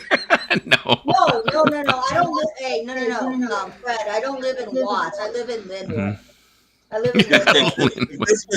This was in the early 70s or something like that. You might have heard Ronnie Spector locked in a back room going, "I'm here, help me!" If I remember correctly, he bought the house, I believe, in the 80s. If I remember correctly, he bought it in the 80s. And it was like, so I remember for the longest time, it's like he didn't even have a plate outside the pit said the Pyrenees Castle. It's like it was, and then finally they painted, like somebody took a paint. Took like a paint and a brush and just wrote Pyrenees Castle. And then he's like, no, it's not good enough. Now it has to be called Phil Spector's Pyrenees Castle. I remember driving by that and I was like, throw my shake at it. My aunt didn't even know who he was. So for her, she's like, who the heck is Phil Spector? Definitely never smart to play trick or shoot with Phil Spector. Never. We did not. We were trick or treating. Definitely okay? not. We were asking for candy. We were little kids. Do we know any better? No. Phil Spector looks like Phil Spector looked like he had like a whole freaking dungeon underneath the house or some shit. Could you just imagine? Phil Spector could have been shopping at my Costco, buying his normal shit under like sunglasses and a cap, and we wouldn't even have known it. He looks like the type who did his own shopping. I don't even. He looked more like a Walmart guy to me. He didn't look like a Costco guy. Well, no, he looks like he would be shopping at like. I picture him in like a tank top, in like a red and blue striped tank top with little like silk shorts on. No, he looked like furry wig. He probably dressed up like around Walmart. No, he dressed up like the guys in the Royal Tannenbaum. That's probably how he dressed up when he went to Walmart. Probably something like that. I would not be surprised. Probably, I would not be surprised. He was a scary looking character. I mean, he was just scary looking. I never seen him because he kept to himself. He stayed in that castle. There was 10 bedrooms. He stayed in there most of the time. I never saw him. And then one day, I think Ollie modeled his look. Yeah, Phil Spector. Yeah. And then one day, definitely. Hey, there's a shooting at your neighborhood, and I was like, oh, and we ended up on the news. That's what I'm picturing, Fred. Spectre in a 4-foot wig, pushing a cart in Costco, eating samples. because Fred, where I live, Fred, there's a Costco down there. There's a Costco. That's what I'm picturing him like walking around, like looking at people like, are you gonna give me a sample or what? I used to love Ollie's when they carried media. Maybe some of them still do. I don't know. One opened by me, and there's only books. There's no media anymore. So. Yeah. Now Ollie's. Is Ollie's like a back east thing? It used to be way cheaper, like Big Lots. It used to be way cheaper than it is now. No, I just wonder if Ollie's is like a back east thing, because I don't think we have Ollie's here on the West Coast. It might be. It's like Big Lots, only messier. It's purposely messy. Oh, okay. Ollie's keeps it purposely messy. I mean, so you can't find anything. You don't stay very long. Well, it's like a Dollar Tree, basically. Well, like no, a Dollar but it's Tree. more expensive. It's like a Big Lots, but Big Lots is trying to go more upscale, and Ollie's doesn't want to be upscale at all. No, it's like a Five Below. Big Lots is not upscale. Is it like a Five Below? Ollie's is what Big Lots used to be. They literally buy truckloads of stuff that nobody wants. Oh, and then they find a shelf to put it on, and they literally just throw it on the shelf, and okay, that's done.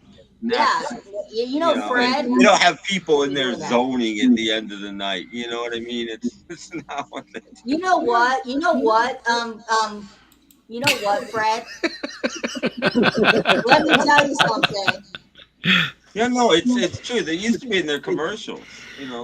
They keep it, purposely.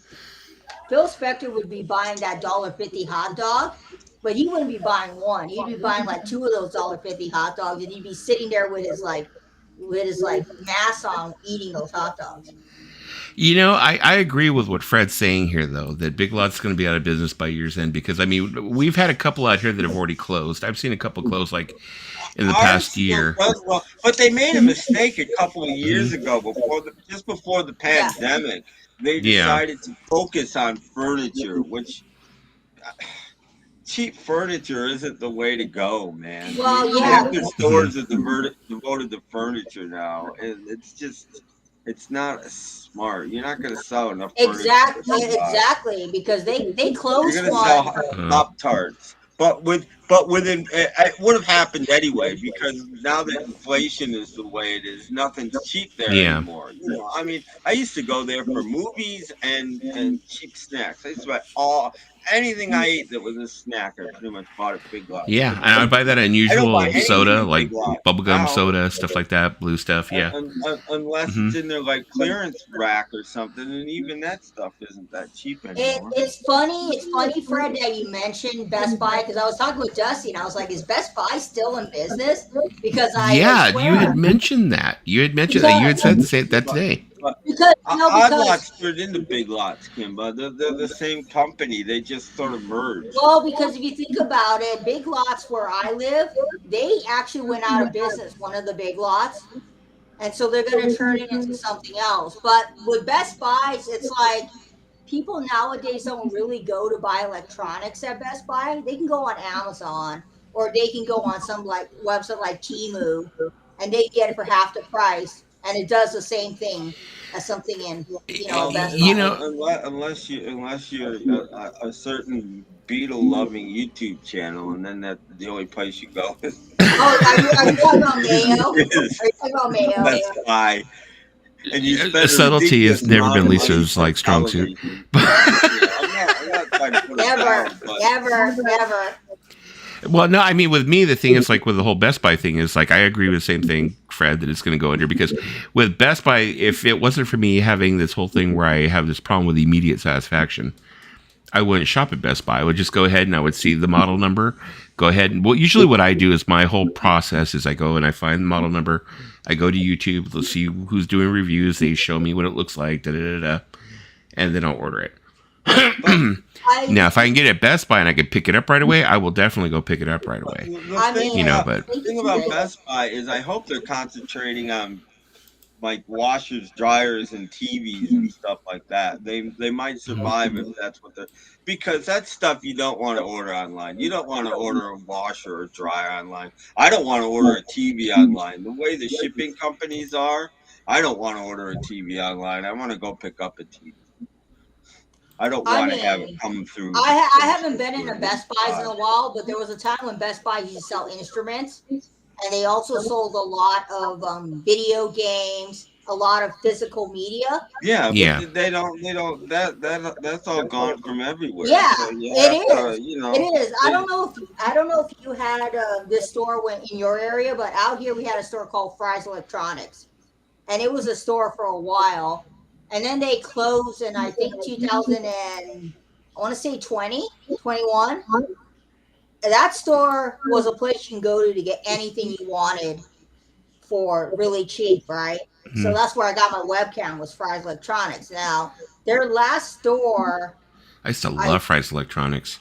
I love that place because I thought that place was so much better than Best Buy's. When it came to buying my electronics, I used to always buy my electronics there. Oh, the media. Oh, the media section. DVDs. I mean, you would find stuff that was like, I mean, you could go in there and like just lose yourself in the media aisles because you'd be able to go and shop and you would see DVDs that are like, you wouldn't even know how the DVD ended up there. You'd be like, how the hell they, nobody else is stocking this. I mean, I would walk in there and I'd walk out with like a stack of DVDs of like stuff that I couldn't find at Best Buy or Target or Walmart. For me, it has to be Borders. Oh, Borders, yeah. Borders was way far superior to Barnes and Noble. You know what's that place? funny? Oh my god! I cried when that place closed because they had like a best selection of imported CDs ever, and plus they also had a great selection of imported magazines from around the world. So if I want to get that Mojo magazine from England, they had like those really cool CDs with it. They had them there. And oh my god! I miss Borders music because we used to have one in Pasadena, and they turned it to an Erewhon. If you don't know what Erewhon is, Erewhon's the most expensive market here in Southern California. So I love Borders music. It was such a fantastic store. I went there every week. Man, I miss that place. I wish we could. Fred said, I've tried not to buy on Amazon for years, trying to spend local, but recently I've gone Amazon. Yeah, it's just too convenient to ignore. It is. Well, you can't because there's no local left as far as like, especially if you're CDs and records and movies, unless you're looking for something that just came out that's going to sell billions of copies. You're not going to find it locally. And then if you pay for Prime, you're not paying for shipping half of the time. And most of them now they have this thing where it's like you can get it the next day, but they have this thing where if you order early enough in the day, they'll bring it to you before the evening is over. So it's like you can get it within hours. You live near a hub, you might. you know, and Walmart too. Walmart, I ordered 4 records from Walmart when they had their sale a few months ago, and 2 of them came like early the next day. They were hand delivered, and the other 2 came from somewhere else. But 2 of them they must have had in store locally, and somebody dropped them off on my doorstep. I mean, free. I missed the big Virgin Megastore we used to have here in Hollywood. We used to have a huge one. Yeah, well, that's the one I went to. One That's in, the one I in used to go to. DC that I went to. I've always wanted to go to that. I was always said And, that. and in London, I was Very nice. we had a hotel room across the street from Virgin Megastore. The 2 times I lived there, went there. Yeah, And you had I meeting. was You had literally heaven. there every single day for at least a few minutes. I like that store. That store was amazing. The first time I went to the one in Hollywood, I was probably about 16 or 17. That store has everything you could imagine. I'm surprised they got rid of Virgin Megastore. What really sucks is here in Tustin, we used to have a couple of stores. From where I live over here in Tustin, I used to go down the street towards the marketplace, and I had a Tower Records right there. Yeah. 5 minutes from me, a Tower Records, a huge Tower Records. And then also we had a store that was here in the city called Digital Ear. Digital Ear had been open for years and years and years, you know, and I remember when I was a kid, we used to save up our money and we would take a trip because I was down in Los Angeles County and it's all the way out here in, you know, Orange. We would end up saving up all our money and we'd drive over here to Tustin, which was, you know, to us, it seemed like it was far away at that time. And we go to Digital Ear and buy all kinds of imported CDs and, you know, all kinds of shit. And we'd go home and be all happy, like, look at, I got this is from Germany, or I got this from, you know, the UK, I got this from Australia. And, you know, we'd buy all of our imports and stuff like that. And that was the good time. Now they're gone. You know, going to Music Plus, going to Sam Goody, When I going to lived Tower in- Records. Those were good times. When I lived in DC, I think there were within a half an hour from me, like a metro ride. I think there were 5 Tower Records within like a half an hour. yeah, It was, and they were all different. That's what I liked about Tower. They weren't like a lot of these places where we want all our stores to be the same. They all carry different stuff. Yeah. One was really good for CD singles. One was really good for imports. One had an actual vinyl single section. You know, I mean, we're talking, you know, the mid '90s here. You know, I mean, you know, they were all different and. It was fantastic. And I mean, they still have Tower Records. They have Tower Records in Japan. they have one in Japan and they have an online presence, but still, it's not the same. They're online. I think they've just come back. I don't think they've been around online the whole time, but they're online now. They do. Yeah. They do rent out the space in Hollywood When they want to do some kind of nostalgic pop-up, if they want to do nostalgic pop-up, they'll do one like if a band wants to go, like when Guns N' Roses started their last tour, or they started the comeback tour, I think it was a couple of years ago, they opened up, you know, Tower Records and did a little pop-up where they sold tickets out of it and sold some vinyl and stuff like that. But it was just a little, I think that if they opened up just the one on Hollywood Boulevard, that would be like, you know. I think that'd be a good idea because with the resurgence of vinyl and how popular vinyl has gotten within the last 5 years, I think they should. Oh, damn you, Fred! Is that the Kellogg's Cornflakes rooster? Oh, it is. There you go. It is. It is. It's a Kellogg shirt. Come on. There you go. It's the Kellogg's. It's retro. He's a huge gack. You know me. I used to play that joke on women all the time. You might see my huge gacks in a picture of a huge. This is rooster. retro.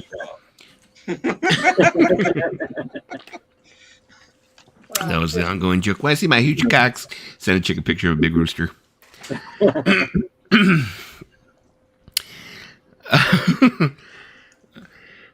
Excuse me. Is that a place? Talking about in Rose your Music area? Center. Is that a place in your area, Waller? Rose Music Center. I don't believe I have heard of that. She said Dobby is naughty.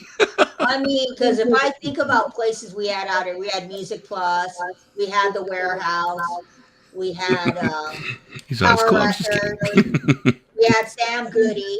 Those Mhm. are places I can remember off the top of my head that I used to go as a kid. Yeah, I mean, me where I grew up, I had like a warehouse, and I had just in the vicinity of where I could walk to when I was a kid.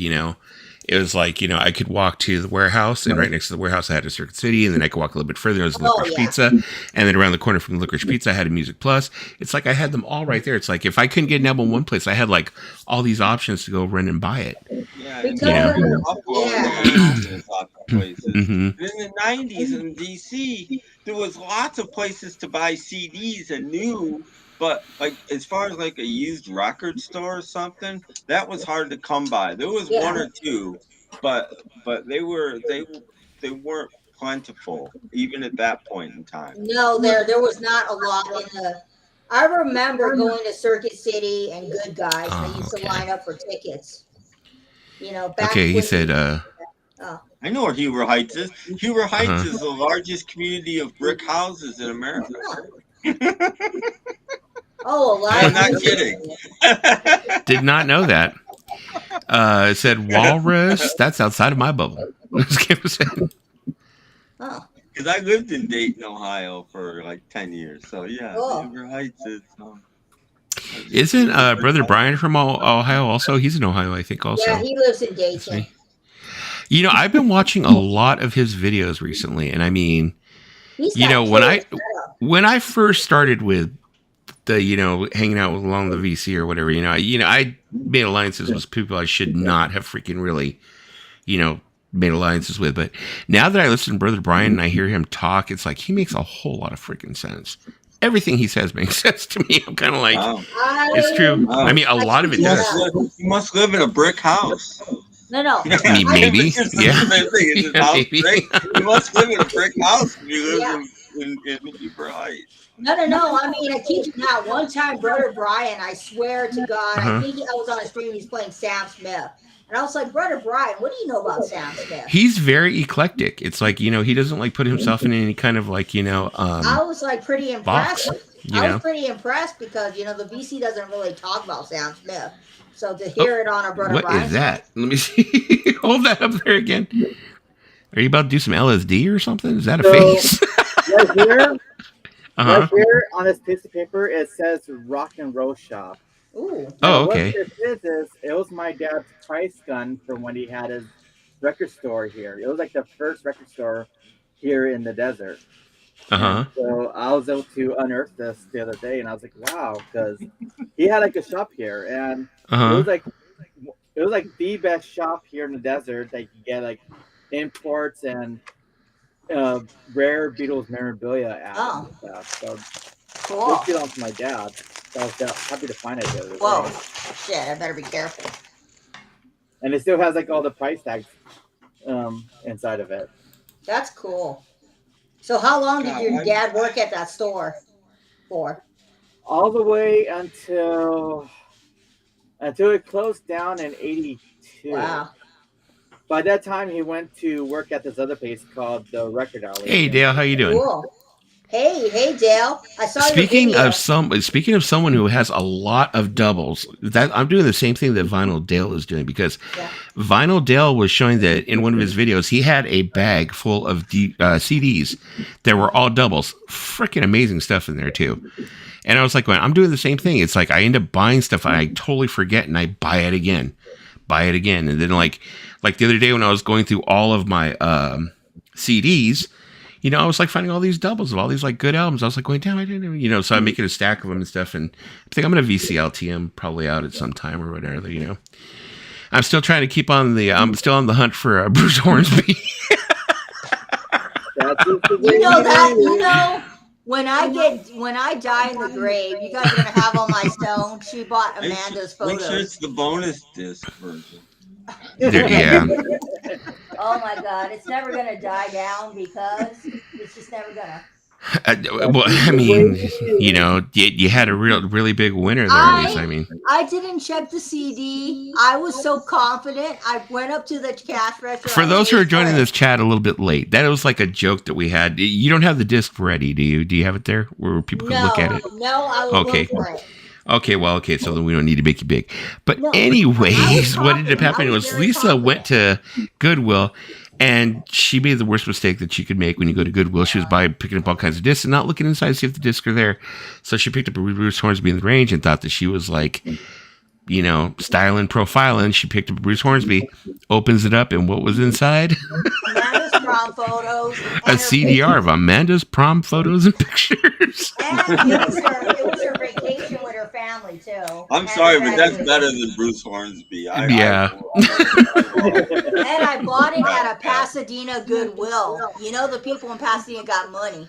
I'm paying 50 cents for a CD, and I'm still opening up. Not only am I looking to see if it's in there, I'm looking at the condition of the thing too, because people treat those things like crap. If So you I can look find at it and Shit, you didn't find Amanda's prom photos though. Lisa, did you cut more bangs? She said, it's cute. Kimba said, it's cute. No, I had learned my lesson from the last time not to cut my bangs again. Because I made myself look like what's that girl? I can't remember her name. Sinead O'Connor? No, I'm just kidding. No, there's this like I'm there's just this like comedian who's Asian and she has these specific bangs. And Margaret Cho? No, it's not Margaret Cho. I can't think of her name. She's Miss Swan. I'll be back in just a moment. Yes, exactly. I'm trying to find Amanda's prom photos. Share with me. He look like a man. Someone said I look like Miss Swan, and I was like, is that a compliment or an insult? Saying I look like Miss Swan. Oh my god, I had like the biggest crush on Alex Borstein. She was good in that one. I told her because I went to a taping of Matt TV back when I was in high school, and so we're getting their autographs, and I said, "Oh my God, Alex Borstein, I love you. I have a crush on you. You're amazing." And she's like, "Oh, thank you so much." And she autographed in the book. And she's like, to Paul, you look like a man. Love, Alex Borstein. I was like, oh my God. In a couple of minutes, I'm going to have to go outside and I'm going to have to go ahead and swap the cars around because I have to swap the parking spaces, but I'll go ahead and I'll leave it on. So instead of shit downstream, I'll just leave you guys talk amongst each other so we can keep going. Got the English beat. I'm trying to find Bruce Hornby. Lisa, we get the picture. It's not in there, so it's not like you're gonna go open it and be like, "Oh, did the Bruce Hornsby fairy bring me the disc overnight?" Yeah, I know. People will message me that and said, "So Amanda's prom photos. Why does Robert look like a serial killer?" And I was like, "I don't know. I think everybody in the stream actually missed it though, because we did a whole stream on it. Remember? Was it on my stream or your stream where we did the whole stream on the pictures? I think it was on my stream. Because you got the capability to. All I know. Yeah. We showed all our pictures. All I know is that Amanda and her family had a good time. This was 2003, 2004. Amanda was enjoying her life. It was funny. We were saying too. We were they're probably married now. They probably have 3 or 4 kids, and I doubt it. They're going crazy. Remember those prom pictures? Do you remember whatever happened to them? Look, I don't know. I lost them somewhere. Look, people don't. Right here in this photo album, and then they open the page, and there's Bruce Hornsby. They're gonna be like, "It's on this disc. I know. I have the disc." And they're gonna be like, "Oh, it's Bruce Hornsby. I don't know what happened to the disc." And then her husband's gonna look at her and say, "That's just the way it is." Things will never be the same. He's gonna say, "That's just the way it is." Things will never be the same. Amanda, some things will never change. Because she needed a man to hug and kiss. Yeah. Oh damn! I'm starting to get the cough now. Did Caitlin give me her cough through my TV or something earlier? Yeah, she was coughing a lot, and I was like, Caitlin. Yeah, I was watching her stream, and she's like, and I'm like, oh damn, she gave me a cough through stream. Oh, it happens. Just like I was watching the Oddity Archive guy, Ben. He was doing a live stream. He never does live streams. Was he hiding behind a box during the live stream too? No, he just wasn't on camera. Oh, okay. He just had a little table with some water on it and a couple other things. That's all you saw. You know, I wonder if this is worth any money. I got this for $2 No. at Goodwill. No? You know, they redid. They were supposed to do redo a cover of an anniversary edition of that CD, and they had the two girls like do a like photo session, but they never, they never released it. I Because thought that I would have been cool to know- have an alternate cover with them now. Because And by saying that, I'm not putting it down. I'm just saying it's a common CD. Any CD No. that's sold like Well, over 1 million copies isn't going to No, be worth because that some money. Smashing It's the Pumpkins- ones because some of them are worth money. Some of the Well, Smashing no. I'm starting to realize now that CDs are starting to become like baseball cards. Well, There's yeah, some that yeah, are I mean, I'm commons. not saying it's you not know. worth $5 or $6 or something, Mhm. but it's not. It's not. No, you know what's funny? I've been looking for that CD for months, and I finally Aw, found it. Fred. Oh, Fred. Thank you, Fred. You're too nice. But there's some that are just like commons. Like Thriller would be a common. Octung Baby, that's a common. Yeah. That album would be a common. There's certain ones that are just like Jagged Little Pill. I got two Yeah. of those.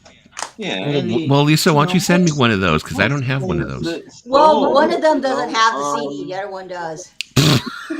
Like, here's an example. I don't know that it is, but here's an example of a CD that I paid $1 for that might actually be worth a few bucks. Oh, This is the Lubin Brothers. Oh, wow. It's 2 CDs, and one of them is Satan is Real. Now, there's an example of a CD that might be worth a few bucks. yeah. I know the vinyl is going pretty outrageous now, isn't it? For one in good condition. I think even the reissue, because it got reissued, but I think I got it on red vinyl. I think that's even probably worth a few bucks. I mean, that became like really popular. T-shirts, everything. I mean, they took off with that You ever thing. heard it? Especially the I've never Satan is heard the Real album. song. The Satan is Real song is great. Yeah, I've never heard it, but I was going to do this thing at one time where I was going to go ahead and I was going to go over all of the horrible like album covers, not the newer ones coming out with the originals, and I was going to start trying to listen to some of the albums. Oh my God. I was going to try and like listen to some of them. Oh my God. But one of them, I forget which one. One of the Lubin brothers did some actual really good rockabilly, believe it or not. So, I mean, they didn't just do this kind of stuff. Yeah, I mean they are the big money from what I've that's seen. an example of a CD that might be worth a couple bucks. Speaking of Thriller, people out there, if you're still feeling butthurt from the whole thing that happened with your MoFis and you want some compensation, well, you are in luck. There is a settlement that's going on right now, so that That's if you right. feel like something that you want to get some compensation from overspending on MoFis, just go to audiofilesettlement.com and see if you qualify to get some money. I shall return. I will be right back. Apparently, it's a real thing. I guess some people really got butthurt over the whole MoFi thing, that they're suing MoFi and some other company, and they're trying to get some money from them. I get it if you've been paying, $150 for those big one-step things. I get that. But if you're paying $30 for just the regular MoFi album and the regular copy would cost you $20, I'm sorry, but it's pressed on nicer vinyl, and I don't care how it was made. You don't deserve a nickel. Maybe again, if you bought all of the one steps or something, maybe you should get some money back. I don't know, but that's just how I feel about it. Yeah, and I was like wondering, why is it that I got this? It's like, do I look like an audiophile? No. I don't even know how I got this. Maybe, I don't know where I bought my Tiger Lily from. I don't know if I bought it from Music Direct or from somebody else. But I was like, okay, why am I getting this? I only have one or two modern MoFis. I have quite a few, early-ish ones. But as far as modern ones, I might only have one. I have the Raspberries because I got it cheap and it's on red vinyl. And MoFis on colored vinyl are far and few between. Yep. Yeah, MoFi. Most of MoFi, I think, is on standard black vinyl. Yeah, yeah. I don't think there's really anything of MoFi that's on Well, color. no, Raspberry's greatest is on red vinyl.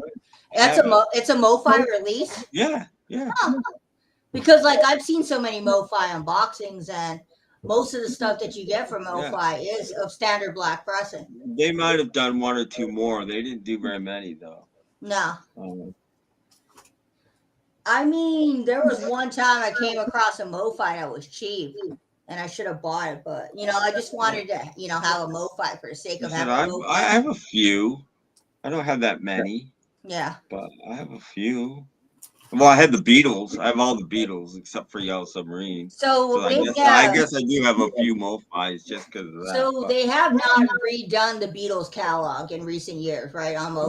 No, they have to get the master tapes to do that. So no, they'll never get the Beatles again. Yeah. Because Apple will take care of that. Yeah. They'll never get a hold of it. That was a one-time deal. I still need to pick up. It was reissued recently. The Tears for Fear Hurting, the 40th anniversary on Abbey Road. I want to pick that up eventually. But I was thinking, is Paul McCartney on MoFi?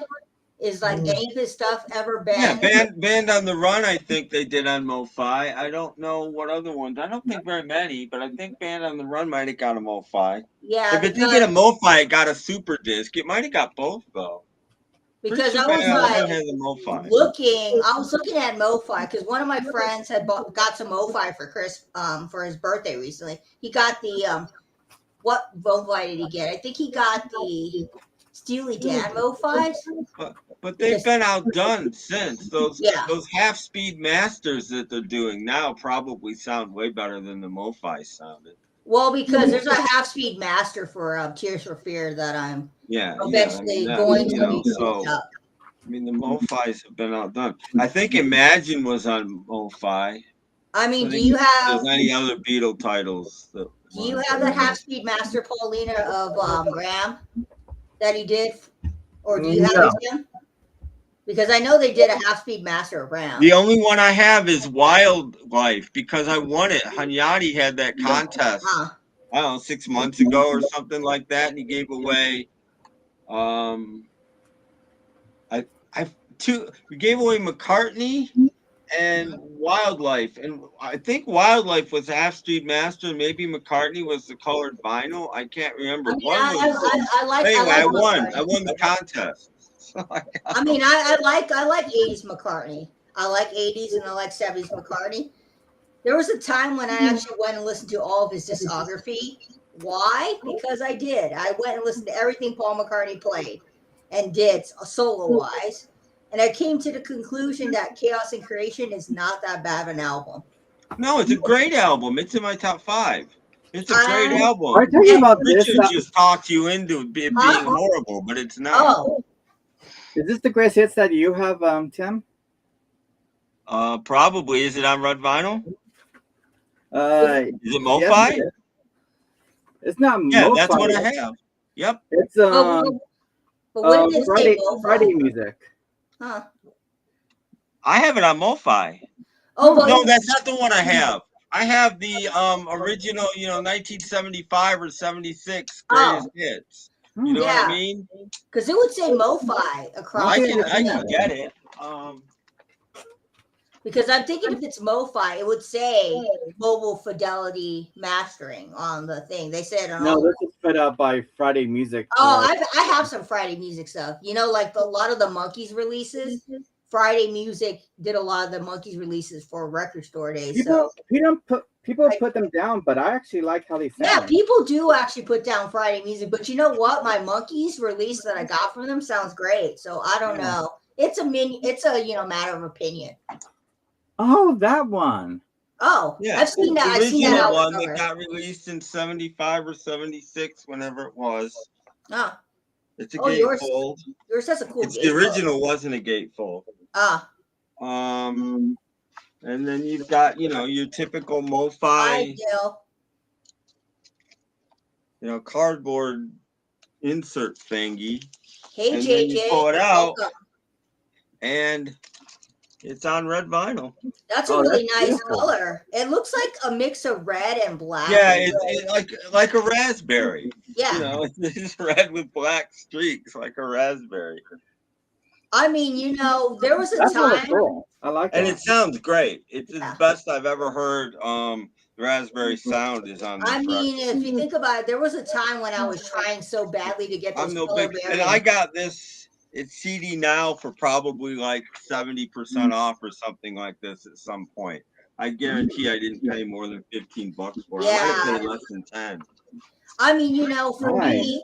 for me, color variants are cool. I try to get those red and blue albums on the color variant. I like tried many times on eBay to win like a bid for it, and I never ever got them. But you know, it'd be really cool to walk into a record store and find those red and blue albums of the Beatles on At one color. point, I sold them a long time ago. At one point, I had German pressings of the red and blue albums on red and red vinyl, and those things sounded amazing. Oh, I've heard so much about. Oh, Oh German my records. God! They were at that point in time. They were the best sounding records I'd ever heard in my life. Yeah, because people were telling me if you're gonna get a pressing of the Beatles, the Die Beetle albums are And those, probably and one of those the were best. DMM pressings, right?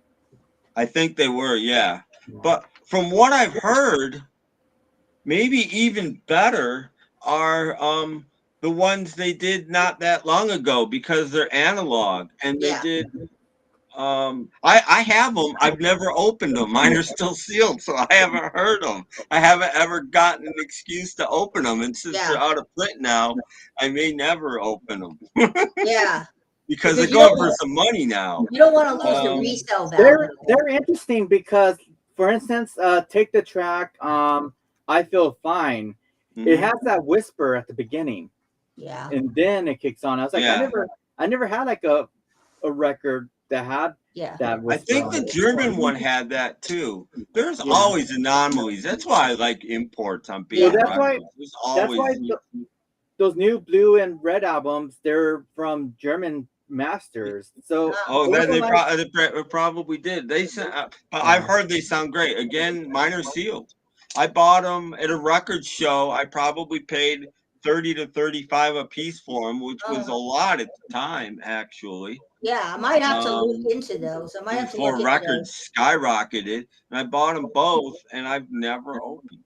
the thing Yeah. that the thing that pissed me off about those new remasters was that, for instance, on the track "A Day in the Life," Mhm. if you get like the 1993 vinyl version of it, it has the clean opening with the guitar. Mhm. But on these new ones, they put back the fade out of the reprise of "A Day Oh, in the Life." really? And that Yeah, no, you know, it should have the. I think that they should go for what the original album was, and the original album has a The clean runoff. start. But I here's a question that anybody can answer.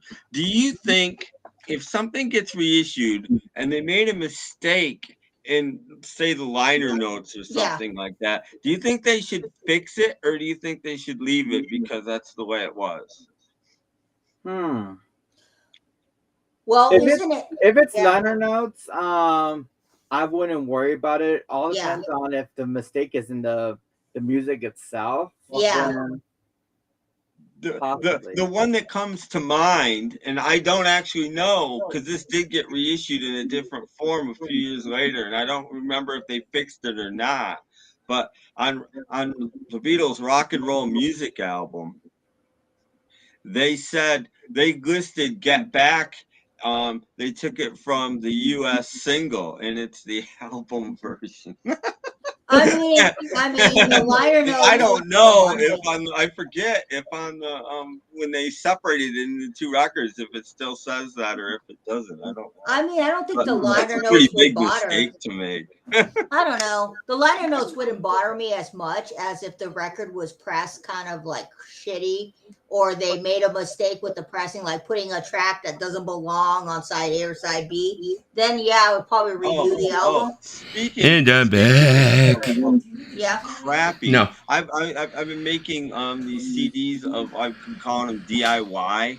Yeah, I've seen them. Power pop and punk and stuff from 75 to 85. and I tried to put Talk of the Town on it by the Pretenders, and I pulled out the first record that I saw that had it on it, which was a Portuguese copy on Real Records of their second album. And I put Talk of the Town on, and oh my God, did that sound horrible. Yeah, there are some pressings. Then I dug out my American album, and it sounded better, but it didn't sound that much better. I'm like, really? So then I dug out my 4-song EP that came out the year before and put Talk of the Town on there, and that sounded fantastic. Speaking, blah, blah. Okay, good night, Fred. Talk to you later, man.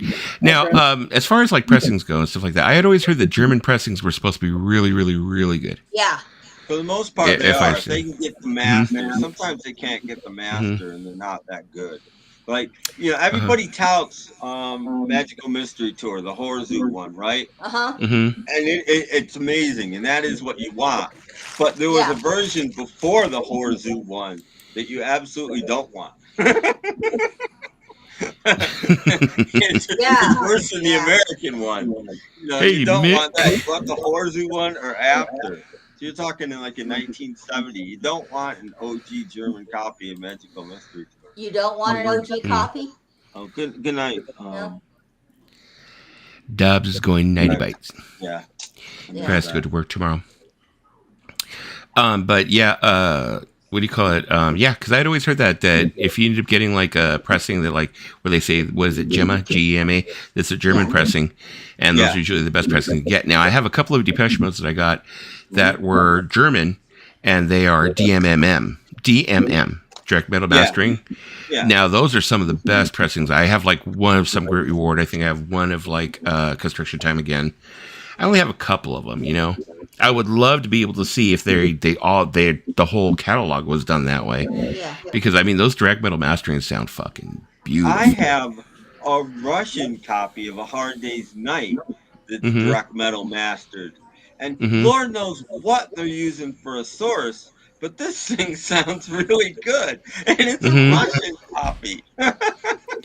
I looked up the way the process works.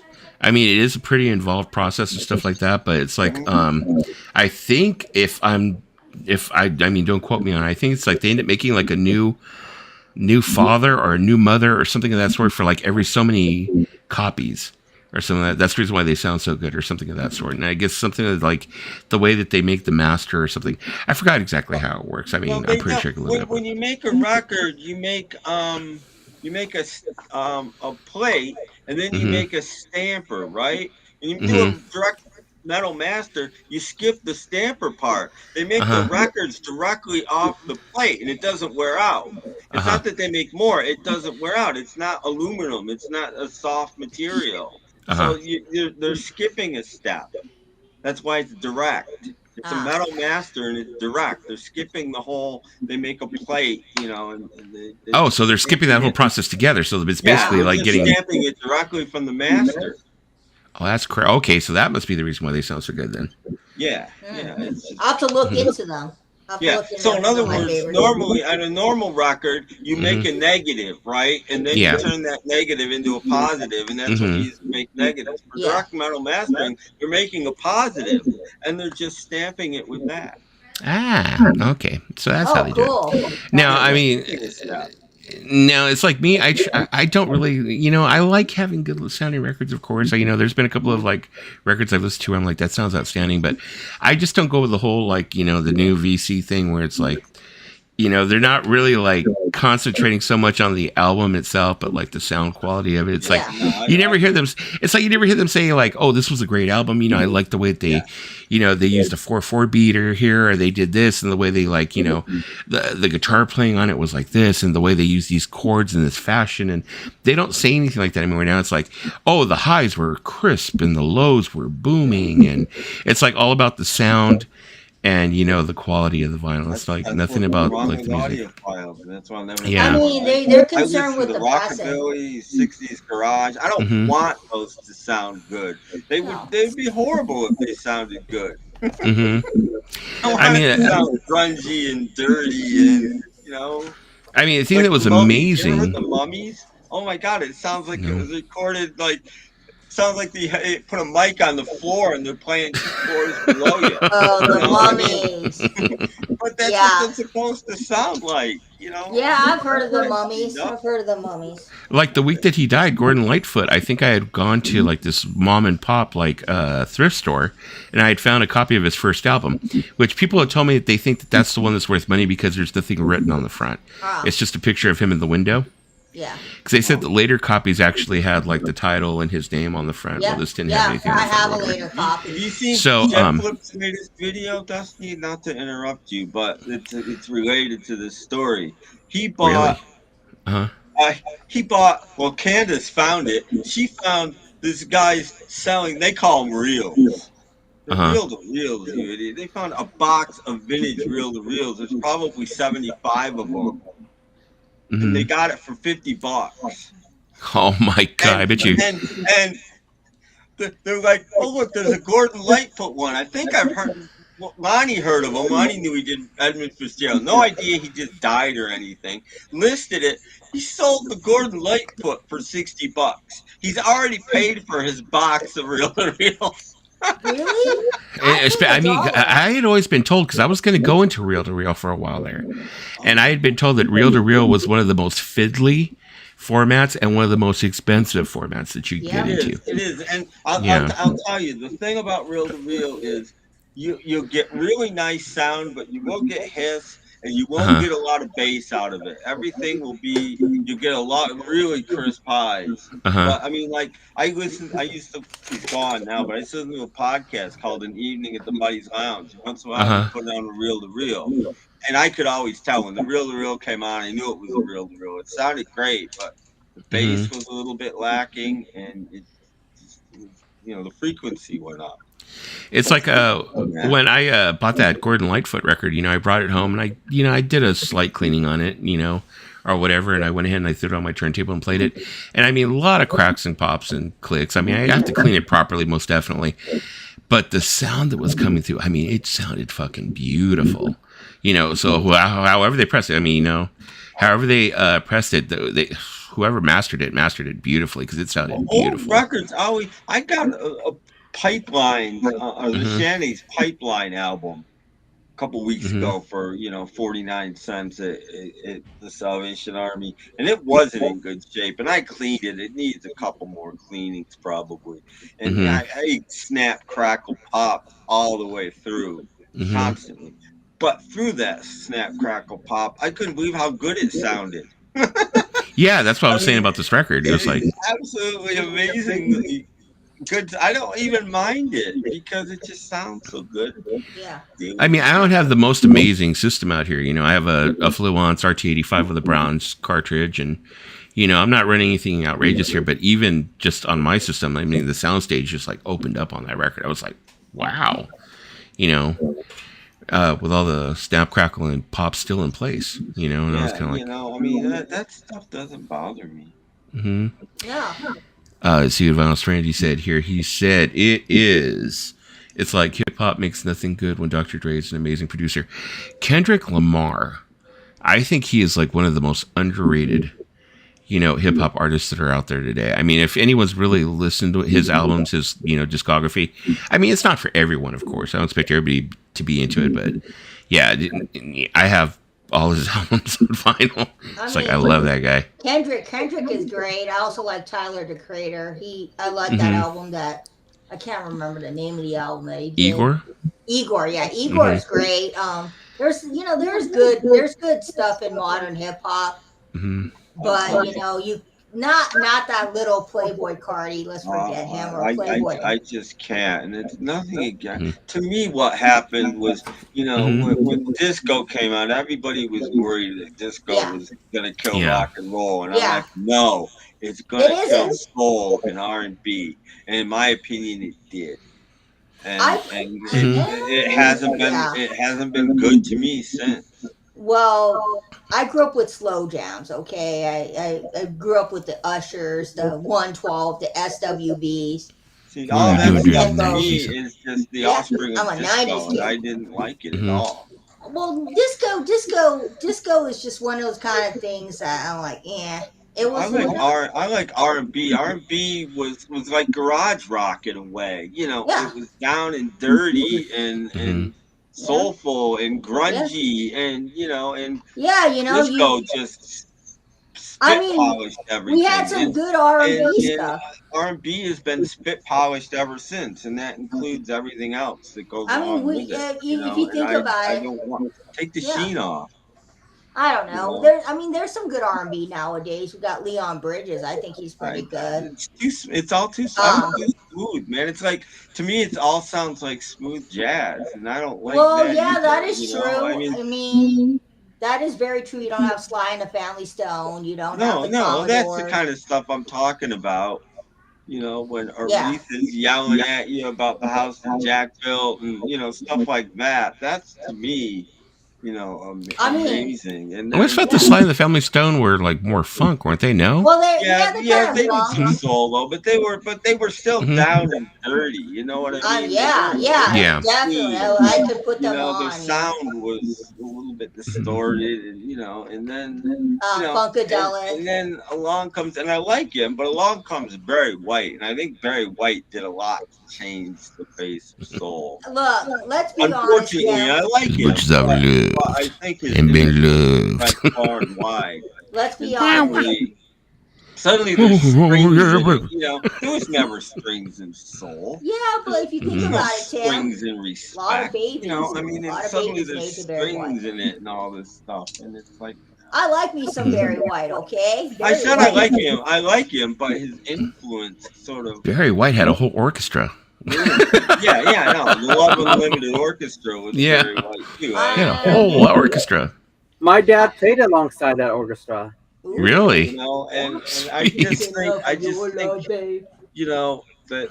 that was the beginning of disco. Actually, I think Yeah. Barry White was actually the beginning of disco. Of course he was. Probably wasn't alone, but But You know, I I'll was tell you thinking- what, the cool thing about what was happening around that time was it was like punk versus disco, Yeah. and Mhm. both sides apparently hate each other. But the cool thing is they end up actually having a baby, and that was the New Romantics. That was like Yeah. Duran Duran and Yep. ABC and all that kind of stuff. I That was don't like basically- that stuff either. You don't like Duran Duran? You don't listen to Ordinary World? Oh my god. Yeah, there's well, you're thinking more recently, so but I'm like, yeah, Boy George did a document for BBC Channel 4 over in, the UK. If Vinyl Dale's still here, he'd probably be able to go ahead and He tell, went to- talk he about went it. to bed. Okay. Well, no, he's going to work. It's morning over there. Oh, They yeah. have they do a lot of music documentaries, and they do really, really good music documentaries. And they did one, I think, with Boy George, where he was talking about growing up during the 70s, and he kind of gives you an insight into what he was doing up until the New Romantics came in. And he's talking about Gary Glitter and T-Rex and David Bowie and how all these things, and plus the disco, how it kind of all clashed, and then punk came in and it turned into the New Romantic thing.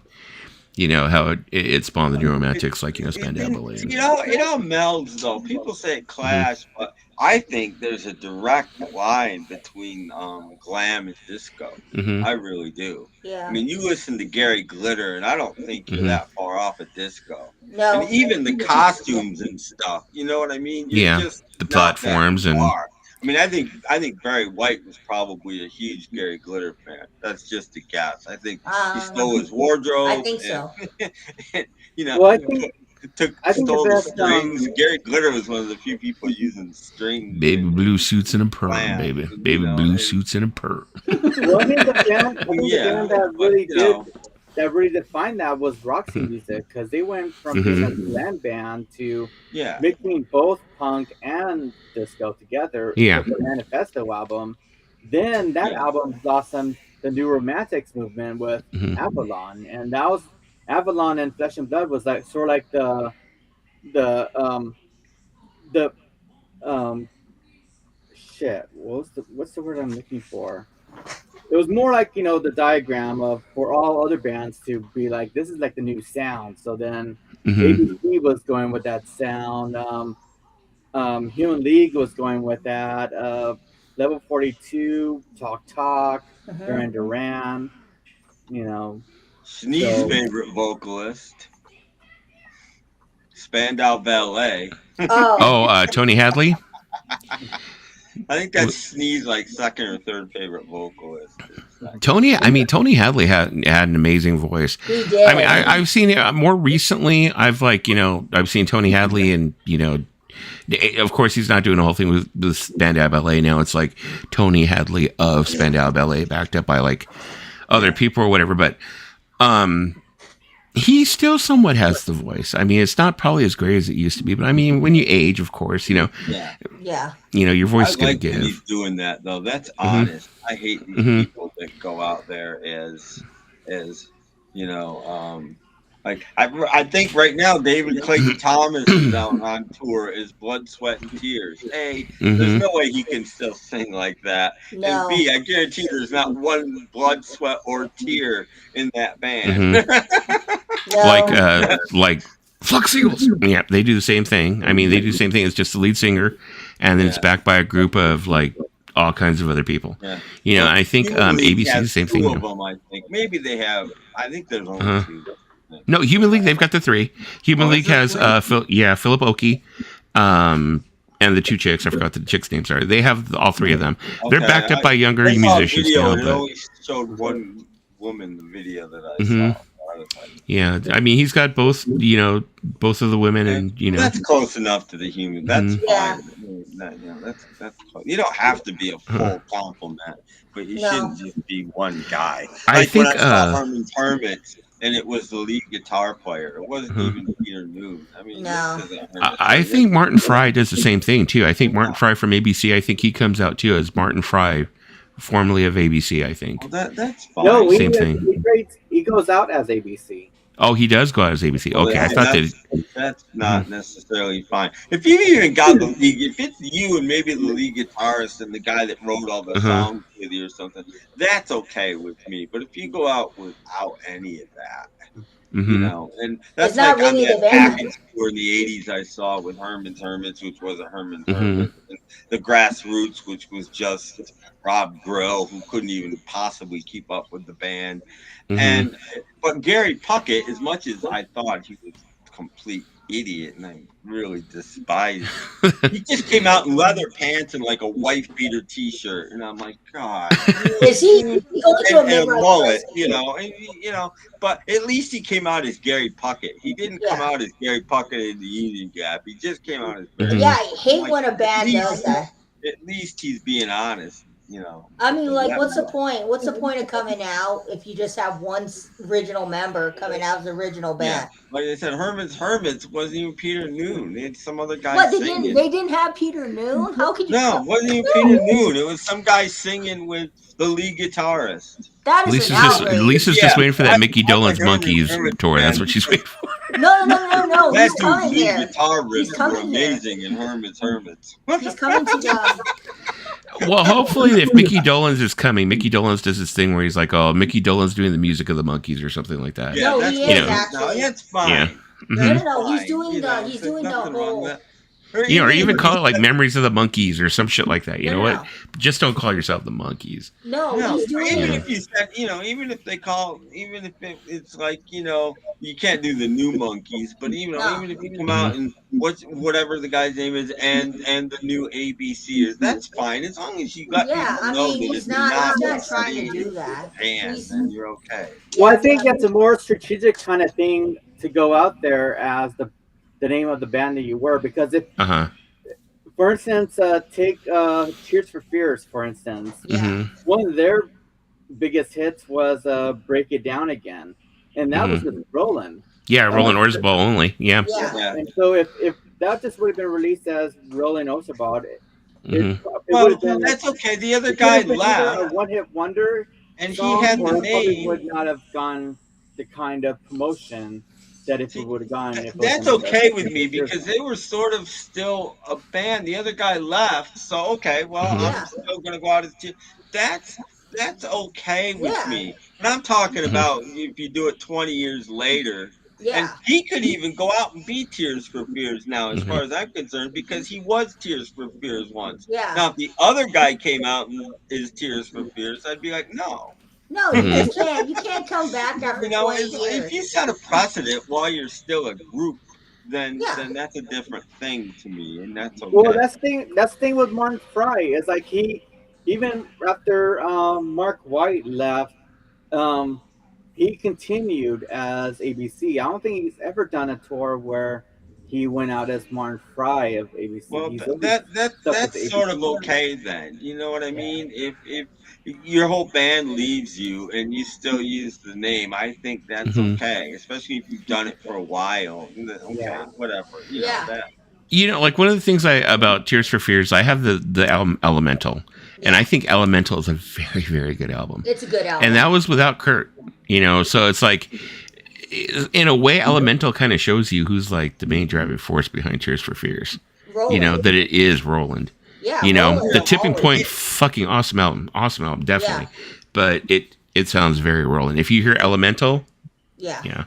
Yeah, it's like Wham. Okay, Mhm. let's say if George Michael just decided to be Wham, Yeah. Mhm. and after Andrew Ridgely left, no Yeah. one would care because Andrew Ridgely didn't really do anything No. anyway. You know what Not I really. mean? Not I mean, really. It was always the George Michael show from the beginning. I So mean, something like that's fine. Yeah. You know? Although we're going to see, because Netflix is doing another.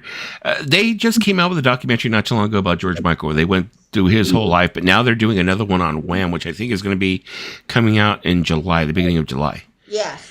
They're doing like a whole long film on Wham, so we'll see how much they talk about Andrew in that.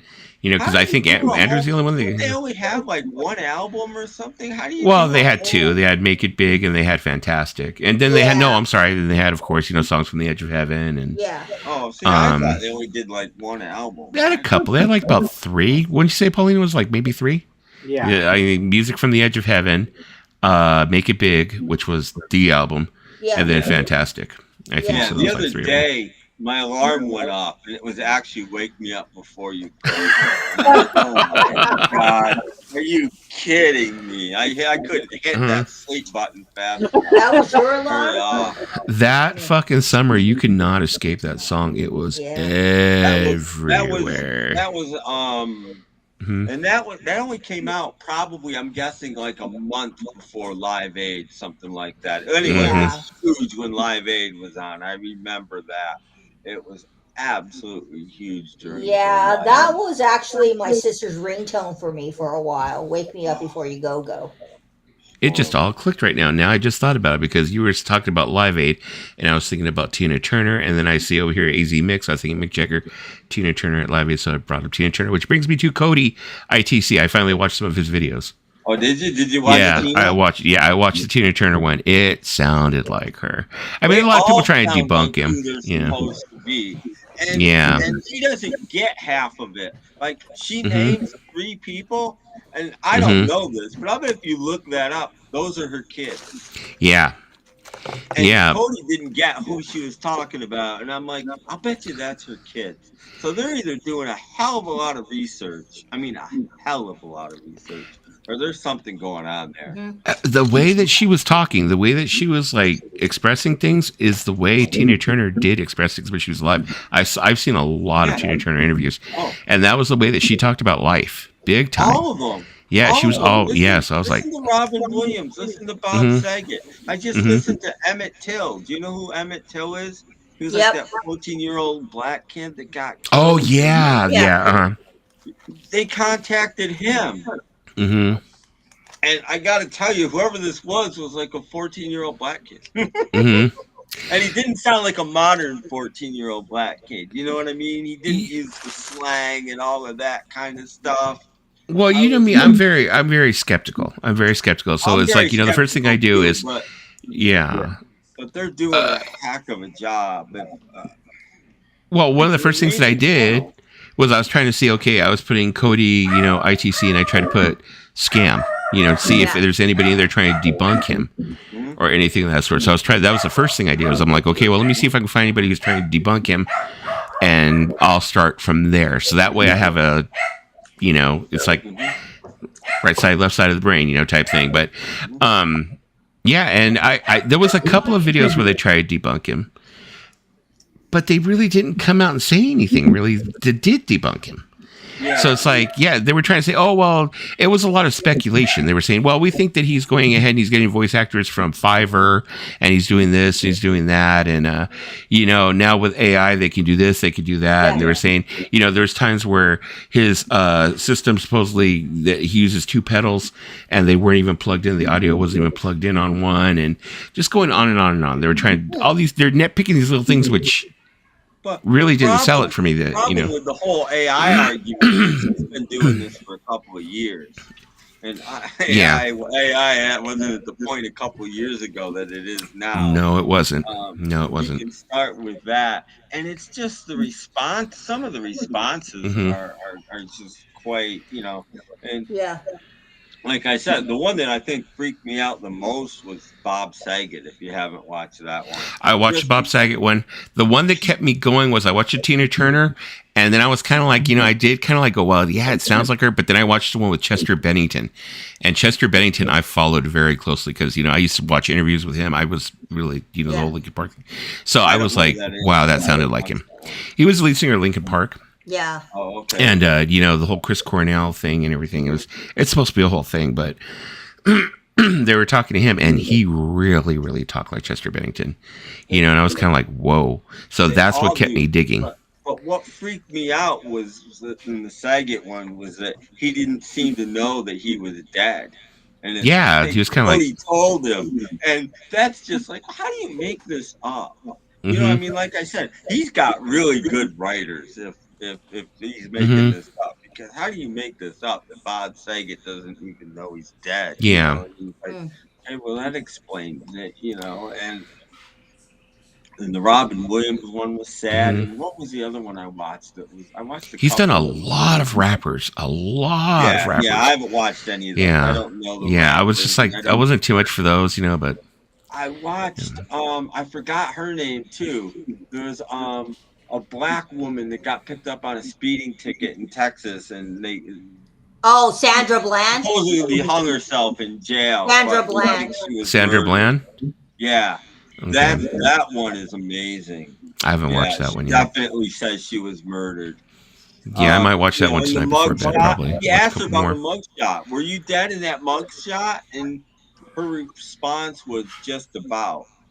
But she said she wasn't dead, but she was just about dead. I mean, is it safe to say that the spirit boxes are similar to mediums, or are they different or are they different in what they do? Because I know mediums contact the I dead. don't know how they work. I don't. I mean, I watch it for entertainment. I'm not saying I believe. Because what exactly doing a hell is of a it? job. I can tell you that. I think that the one they use on Ghost Adventures, it was like the way it seemed to be, the ones that they used to use on Ghost Adventures, it's like they had like these boxes that kind of like seemed like they grab things off of like FM radio, like different. Yeah, that's how most sayings. of them work. What this one is, You know. is a completely different thing. Most of them grab things off of either AM or FM radio. Yeah. You just get spurts. The guy from Ghost Adventures, though, there's something really dark about him. There's something. I mean, there's something about. I mean, he's playing with a lot of things. I think that he probably thinks he understands, but I don't think he really understands. Yeah, don't mess- as don't much mess as with I them. don't believe in this stuff, really, Yeah. Mhm. like you would never catch me fooling around the Yeah. Ouija board or No, anything. Yeah, you just don't play with it. That's the way I feel about it. It's like I don't know about it. Just in case I Mhm. don't need to deal with that. Nope. Yep. It's like there's the way that I see it is there's things that I see it this way is like maybe in the future there may be something where it's common everyday practice where it's like if somebody passes away, yes, you can speak to their spirit just like you can call someone on a cell phone. Yeah. I mean, people thought it was crazy that we would have music on cylindrical silver disc and be able to play them called CDs. Yeah, People never believed that. So that's who the other knows? thing. You know. After the conversation, most of the spirits, quote unquote, that he's talking to are really happy to have talked to him and are glad and would gladly do it again. Emmett Till said, thank you for this.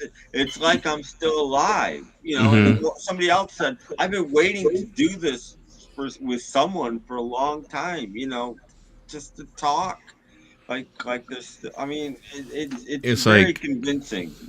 it's like, how do we know if in 100 years it might not just be a common occurrence? It might be a common thing where you have a box in your home, like you have a TV or you have a whatever else, and you're able to call your grandma who died in 1800 something or 1980 whatever. Yeah. Just be able to call her on the phone and talk to her. Yeah. We don't know if that might be something in the future. It might just exist. I mean, I don't You want know. to talk to my grandma. And they'll be like, "Oh, remember people that were skeptical? skeptical during the beginning of the century?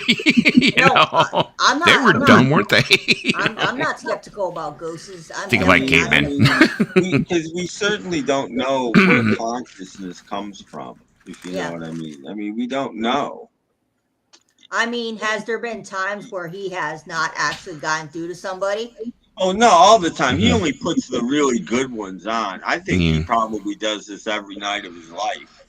And Because and the good Yeah. ones he puts up as videos. shit, what is that noise? I don't know. I just find it very hard to believe that like when the light goes out that's it.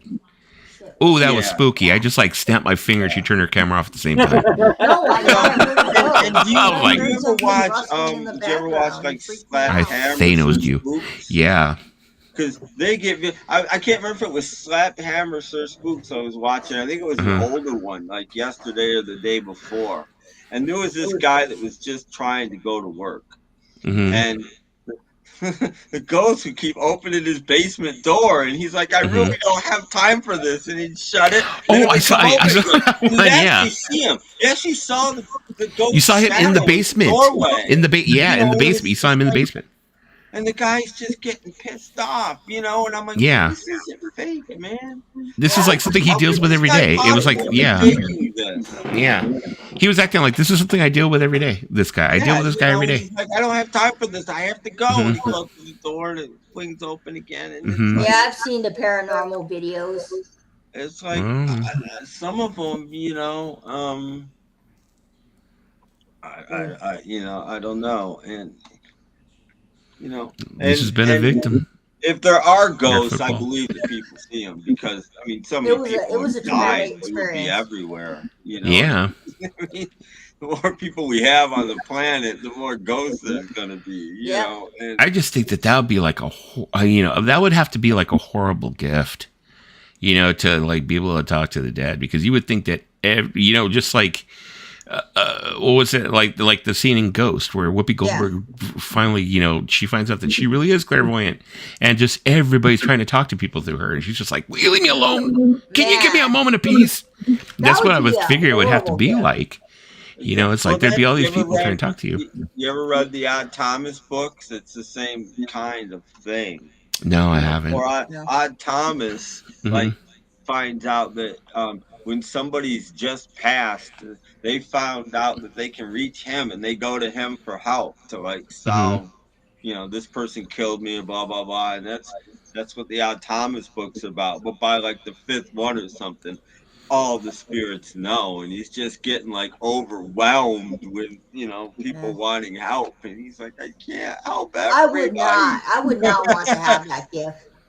I don't want to And have Cody that has this gift. recurring person named George who like brings the spirits to him. Like, Yeah, George is his You know. spirit guide, and Yeah. well, if I like to think that George is real. If any of this is real, I like to think that George is real. It actually does help, though. Yeah. George is almost like the guy at the party who's like, "Oh, hey, we got so and so on the phone. Hey, come here. You want to talk to him? Come here. Yeah, Come here." But That's what I it like seems that like. he talks to regular people too, and I got a feeling he Mhm. talks to regular people all the time. If this Yeah. is real. I and mean, that he I'm sure just there's puts up people- mostly the celebrities, or if Mhm. they have interesting to say, things to Mhm. say. Sometimes he puts up. Yeah. Like Yeah. his latest one was an alien. What? Now I gotta Well, know. aliens have a consciousness I gotta- consciousness too. Apparently an they alien die also. crashed on the planet, and Well, I guess I know what I'm binge watching tonight. I'm kind of curious about this whole thing that happened in Las Vegas. Did anybody hear anything about them debunking the UFO crash in Vegas yet, or is this something that's still ongoing? I think it's on. I haven't seen I it. haven't heard. I saw a couple of videos. Mhm. They certainly, I don't think landed in those people's yards, but Uh-huh. I did see some of the film, and I do think an alien is spotted in a couple of the interviews, like hanging out in the back. Mhm. I definitely see something back there, and a couple, and one he's hiding like under a shot or something, right by where they're talking. And then you see his face I, peek out. I'm like, this is news footage, man. This isn't doctored, or this is news Yeah. footage. I think that it's like my friend Mike has been telling me the other night, a couple of nights back, we were out and we were having some drinks, and he was like, of course, he had a big buzz going. He's all, all that UFO shit. He's all, I'm not a conspiracy theorist. I'm not. He's all, but I think the government's getting us ready for a big enchilada. And I was like, what do you mean? He's all, they're feeding it to us little by little, getting us in line that we're going to think it's, it's the norm, saying that aliens do exist and they're conditioning us for it, preconditioning. So that way we could be like, then they're going to pull out the big enchilada and be like, hi, meet your guys. Yeah. We'd be like, Well, again, he's been around all I'm not, the chances that they would visit us are minuscule, but Yeah.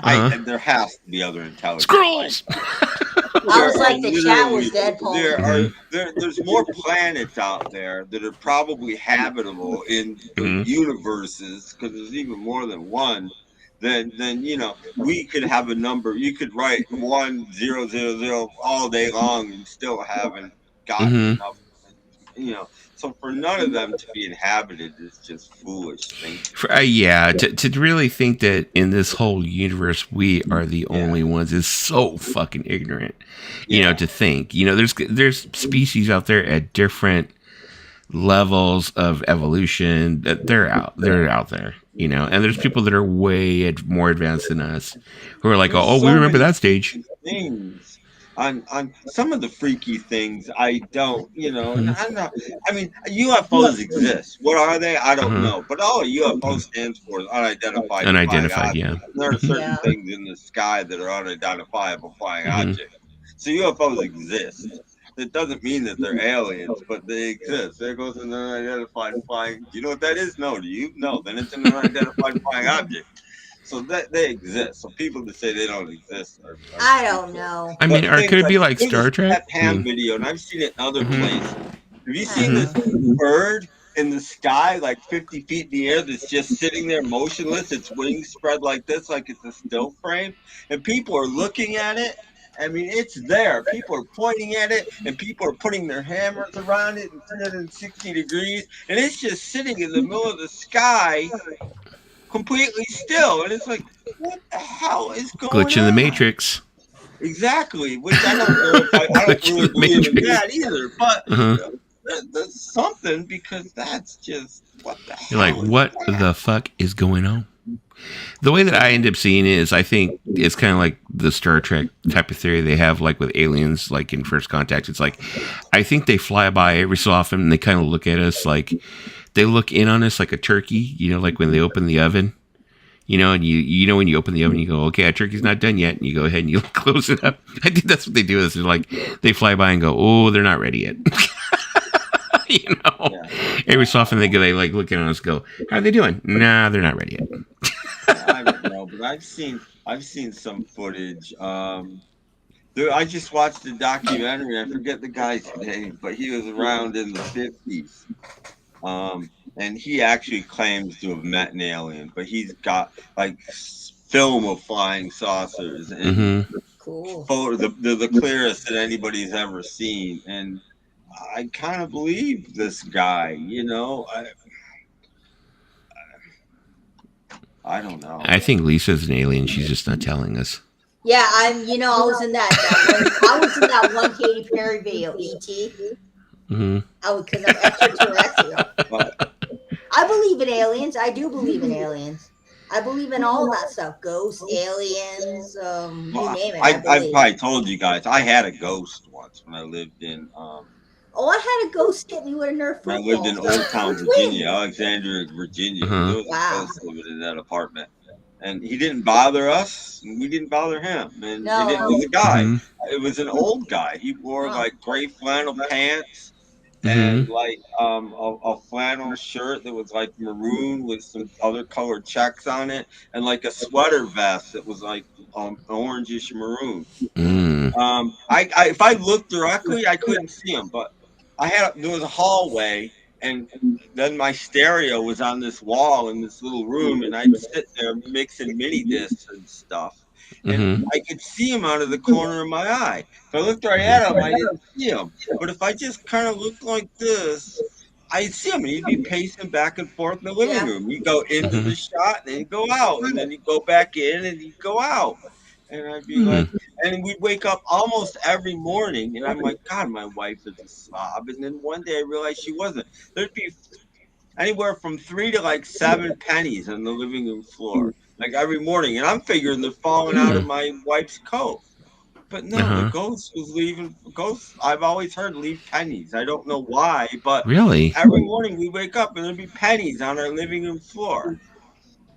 Maybe he was a penny pincher. I don't know. It was extreme cheapskates. He was an old dude. He didn't do anything but pace the living room floor. No, because I understand. I understand. I wasn't really afraid of him. Yeah, because I have an old ghost in my house too. A guy who used to own the house before we I know he throws footballs at you. Yeah. The thing that I thought was so unusual about Lisa's story is that she saw him outside of the house. That's what was really weird when you said you saw him on the highway. Yes, I saw him on the highway. He was in front of my dad when we were driving home from the 710. I said to my dad, "Hey, you're going to hit this man." And my dad looked at me, and my dad was like, "What man?" I go, "There's this tall man with a red flannel. He had on blue jeans. He had on boots, and he had on black sunglasses, right, and gray hair." And I was like, "You're going to hit him." My dad goes, "There's nobody there." And my dad stops his car, and the guy disappears. Really? Yeah. He's the guy that owned the house before my dad bought it. Luphamoids. That sounds like a cancer. Luphamoids? Yeah, luphamoids. Yeah, they found I've got luphamoids. Oh, I got luphamoids. Oh, no, I got Yeah, luphamoids. luphamoids are basically people that have blue skin, and I thought it was Borellis are people that that are greenish. Oh, I thought these were like Really? Colossus are people that look like trees. Oh, I thought those were are synthwave actually bands. creatures that look like household cats, but they could consume an entire person. Okay, now where do these come? Where'd you get these from, Paulina? They're all in the Marvel Cinematic Universe. Oh, okay. Oh my god! wait. Because I know the Sakurans. I was like, that sounds familiar, but I was like, the other ones didn't sound familiar to me. I was like, no. Yeah. I remember that. The Kree are people that they're very nasty son of bitches that they experiment on humans. Okay. Squirrels are people that could shapeshift into different creatures. Luphamoid, interesting. There was a guy Guardians is that was basically blue. Thor. Let me look it up. There was an actual guy that was blue. His face was blue. Oh, that was because of like some kind of like a pigmentation thing, though, wasn't it? At least it was like some kind of like, I don't know if it was like some kind of something to do with his blood and oxygen. I think he died, but like when you said luphamoids and blue people, it just made me think of. Well, they said that they said it was more common than you think, the disease he has, but it's something like the way the blood transfers oxygen. They don't live to be past a certain age, and he had lived to like a pretty old age, but he was like blue and shit. But there's also people that they say that have been exposed to large amounts of is it nickel? Yeah. Nickel, I think, or something like that. I think so. Or is it silver? Silver No, or nickel? He was drinking collided silver. There you go. Yeah. The same thing had happened to my kid's mother has a friend. Her name is Debbie. Yeah. And same thing had happened with her when she was younger. She had some kind of a disease when she was young, where they thought that she was going to have to use colloidal silver. I mean, because she's up there. I think she's like 70-something years old. And they had discovered, no, that wasn't it. So if you look at her, you notice that she kind of has like a blue tint to her. She's not like blue, but she has like a blue tint to her. and stuff like that. And she's had that all her life because of when she was young, they gave her Yeah. the silver for whatever her ailment was. But yeah, so that happens, you know. It does. But there's some weird. I've seen in the last year too, at least a half a dozen like really good, convincing Bigfoot videos too. So I'm starting to wonder about that as well. I saw one a couple days ago. I was like, holy crap! You know, these don't look like guys in suits. No. Mm-hmm. You know, I've never really had any experiences with ghosts. You know, I've had a couple of things where I thought maybe it was a ghost, but it's like funny because I had another friend who was always talking about that he was seeing ghosts all the time, and he was saying it's because they know you're a non-believer. They know you're a non-believer, so they don't come around you because they know that you're not going to. I was like, well, if they don't show themselves to me, how am I going to believe? Yeah. You know, it's like, well, if they don't poke me once in a while, maybe, how am I ever going to believe they exist? I didn't used to believe in any of this stuff, and one by one, I've been whittled down over time. I didn't used to believe that anybody could possibly be psychic, and then I met a woman that was psychic once, and it's a shame because I didn't treat her badly, but I wasn't really interested. I was set up with her for a date, and she was a little taller than me and a little heavier, and I just wasn't really into her. She was a nice enough person, and I enjoyed talking to her, but I didn't have a connection or anything. And we're walking home from the night, and she starts telling me all this stuff about me, and she's dead on. And I'm like, and at one point I turned to her and I said, wow, Mary must have told you a lot about me. And she's like, no, I just met Mary when I met you. And I'm like, are you psychic? And she's like, yeah, I actually am. But I mean, she knew my birthday. She knew I had a twin brother. She knew I had a sister that was 10 years younger than me. She knew. I was just like, are you? And now I'm interested in her, but I'd already blown it at that point. Once I knew she was psychic, I was suddenly. That's crazy. And I never believed in any of that stuff before. But here's this woman, and I asked Mary later, and she's like, no, I just met her. She confirmed that. And the other, I just met. There was four of us. There was a British guy. I just met him the same time I met this other one. They were Marys. 3 Marys and 2 Tims. The other guy was named Tim too. It was the weirdest night. And it was my roommate Mary, and then the other Mary who was gorgeous. She was this little tiny American-born Asian woman. She looked like God, what was her name? What was the newscaster? That was Connie Chung. Connie. She looked like Connie Chung a bit. She was gorgeous, and she spoke like Connie Chung. I mean, she had one of the nicest speaking voices.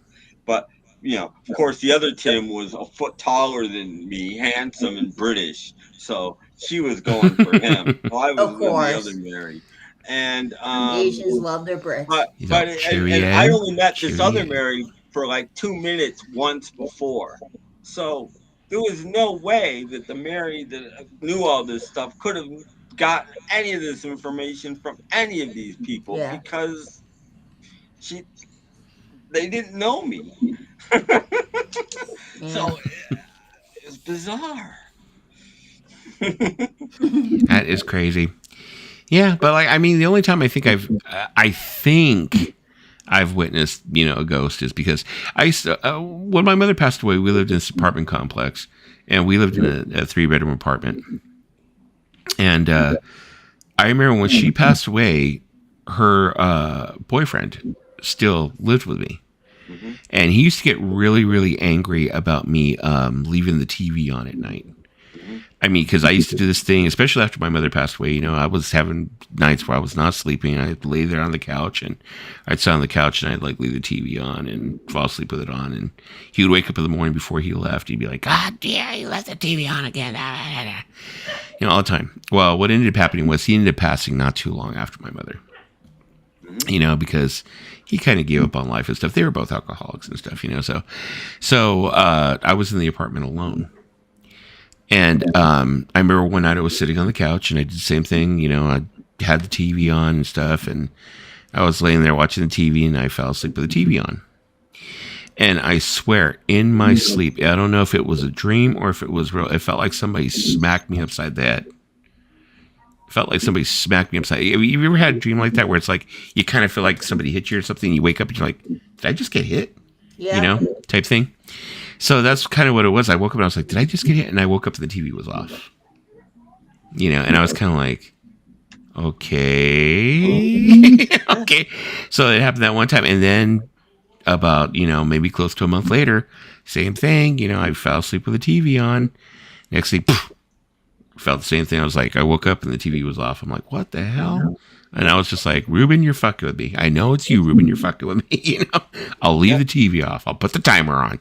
You know, type thing. No, I'm sorry, but I at this point in my life, I believe that that was his ghost. Mm-hmm. How does he explain it? How does he explain not only the fact that you woke up, but how do you explain the TV's off? That's what I'm saying. The TV was off, and I didn't set any timers. There's not really any other way to explain it. You know, the only thing I don't like about a lot of these Tam and channels and things are, why are you recording? Okay, if you've had ghost visits and things, and you're trying to catch it on film, that's one thing. A lot of these people are supposedly just sitting around shooting the shit, and they're recording. Why are you recording? I don't believe those. But when you're not, when you know, people that, you know, this keeps happening and blah blah blah, or people that set up a camera because it happens and I want to catch it on film, and there it is. I'm like, okay, those I'm more likely to believe. Yeah. But I think that's like probably like one of the only like real paranormal experiences I've ever had. You know, the only other one I ever had was I heard a belt smacking. That was at an old girlfriend's house, and that house was old. It was an old house they lived in. I heard like it sounded like somebody was like, you know, when like they threaten to hit you and they get the belt and they like crack it. You know, they I heard that, and she was always saying that everyone in that house had always said that they had seen a little boy in the house, and they thought that the little boy was afraid of whoever lived down the hall. And she had a creepy freaking hallway, you know, that was long and dark, and you know, and they were always saying that the little boy would come out and that he would never go all the way down the hallway because they thought that might be where his father's room was, down at the end of the hallway. He would never go down. And my friend Joey's room was towards the front. And this is really creepy, but it could have been, I could probably chalk it up to a lot of different things. But one night we were going to go to the, we spent the night there. I was probably about 15. We were going to be going to the LA street scene the next day. And we spent the night there. And I woke up in the middle of the night and I was like, what the fuck? My friend Joey's sitting straight up in bed. And he's like talking to someone at the end of his bed. And he's like telling me, he's all, you know what? I'm tired of your shit. You need to leave me alone. You've been here too long. He's like telling this person, you know, whatever. And I'm like, what the hell? I'm like, Joey. And my friend Ray wakes up and I'm like, dude, what the fuck, you know? And he's like, don't wake him up. He's probably, you know, sleep talking or whatever. Don't wake him up, you know, because that's the whole, you know, myth. Don't wake them up.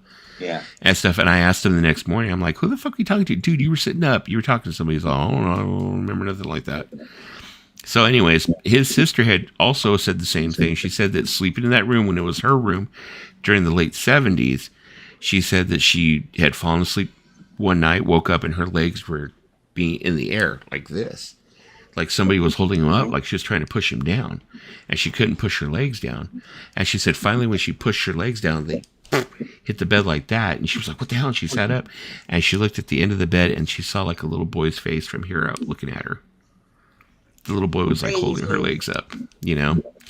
So that's the little boy that they always said you could see, you know, like he would come out of the bedroom and he'd like walk down the hall and then he'd get scared and he'd come back.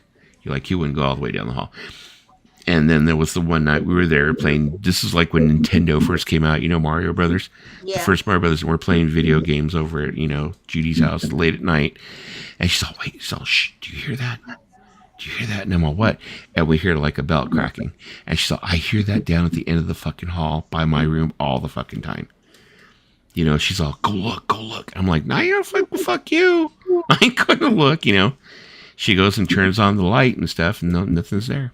You know, turns off the light, comes back to play video games. We hear the noise again. Turn on the light, nothing's there. Noise noise goes away. I never saw anything though. Never saw anything, Yeah. But yeah, look at like Paul said. Hey, welcome, Paul. He said freaky. Yeah, I have some. I Yeah. have some pretty crazy stories about Yeah, the yeah. ghosts in our house. Like one time when my mom was pregnant with my Mhm. sister in 1987. My mom was Mhm. pregnant and she needed help to, get off of the bathroom toilet. So she Mhm. felt his hand come out and helped her get up. And it wasn't my dad. Some hand just came out of nowhere and was helping my mom. And there was another instance with the ghost. And, like when my mom, I think, was pregnant with my brother, that he was also helping her too. So Oof. so this guy, this is the scariest story. This guy hated my dad. I don't know why, but Mhm. this ghost didn't like my dad. And he'd make it pretty known in our house. Yeah, the story is this guy's name was Dynan. He had owned the house before my dad had bought it in 71. This is the same one that hit you in the head with a Nerf ball, wasn't it? He died in the house. Oh, he died in the house. Yeah. The house was wheelchair accessible for him so that he could do okay. everything he needed to do. So we had a ramp and he had horses in the backyard. It was a horse thing in the backyard down where we now have fruits and trees. His wife and him lived in the house. He's the one who built our house. He was there across the street watching the house be built. He even Mhm. has the blueprint for the house and he gave it to my dad. Oh, his family gave it to my dad because he had Yes. passed away. And the guy, the last time we saw him was 2006. 2006, because we had my dad's nephew at the house, and this guy came. He didn't like it that we put someone new in the house. He had to make it known that he didn't like it. To him, it was a new person, but to us, we'd known that guy for years and years. So my nephew was like, I just feel something weird in the house. And sure enough, he was there. He made it known he didn't like that my dad's nephew was there.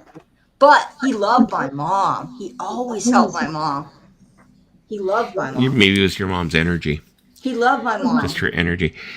I heard that one of the most dangerous times or one of the not dangerous times, but the time when spiritual activity can be at its height is when you're moving.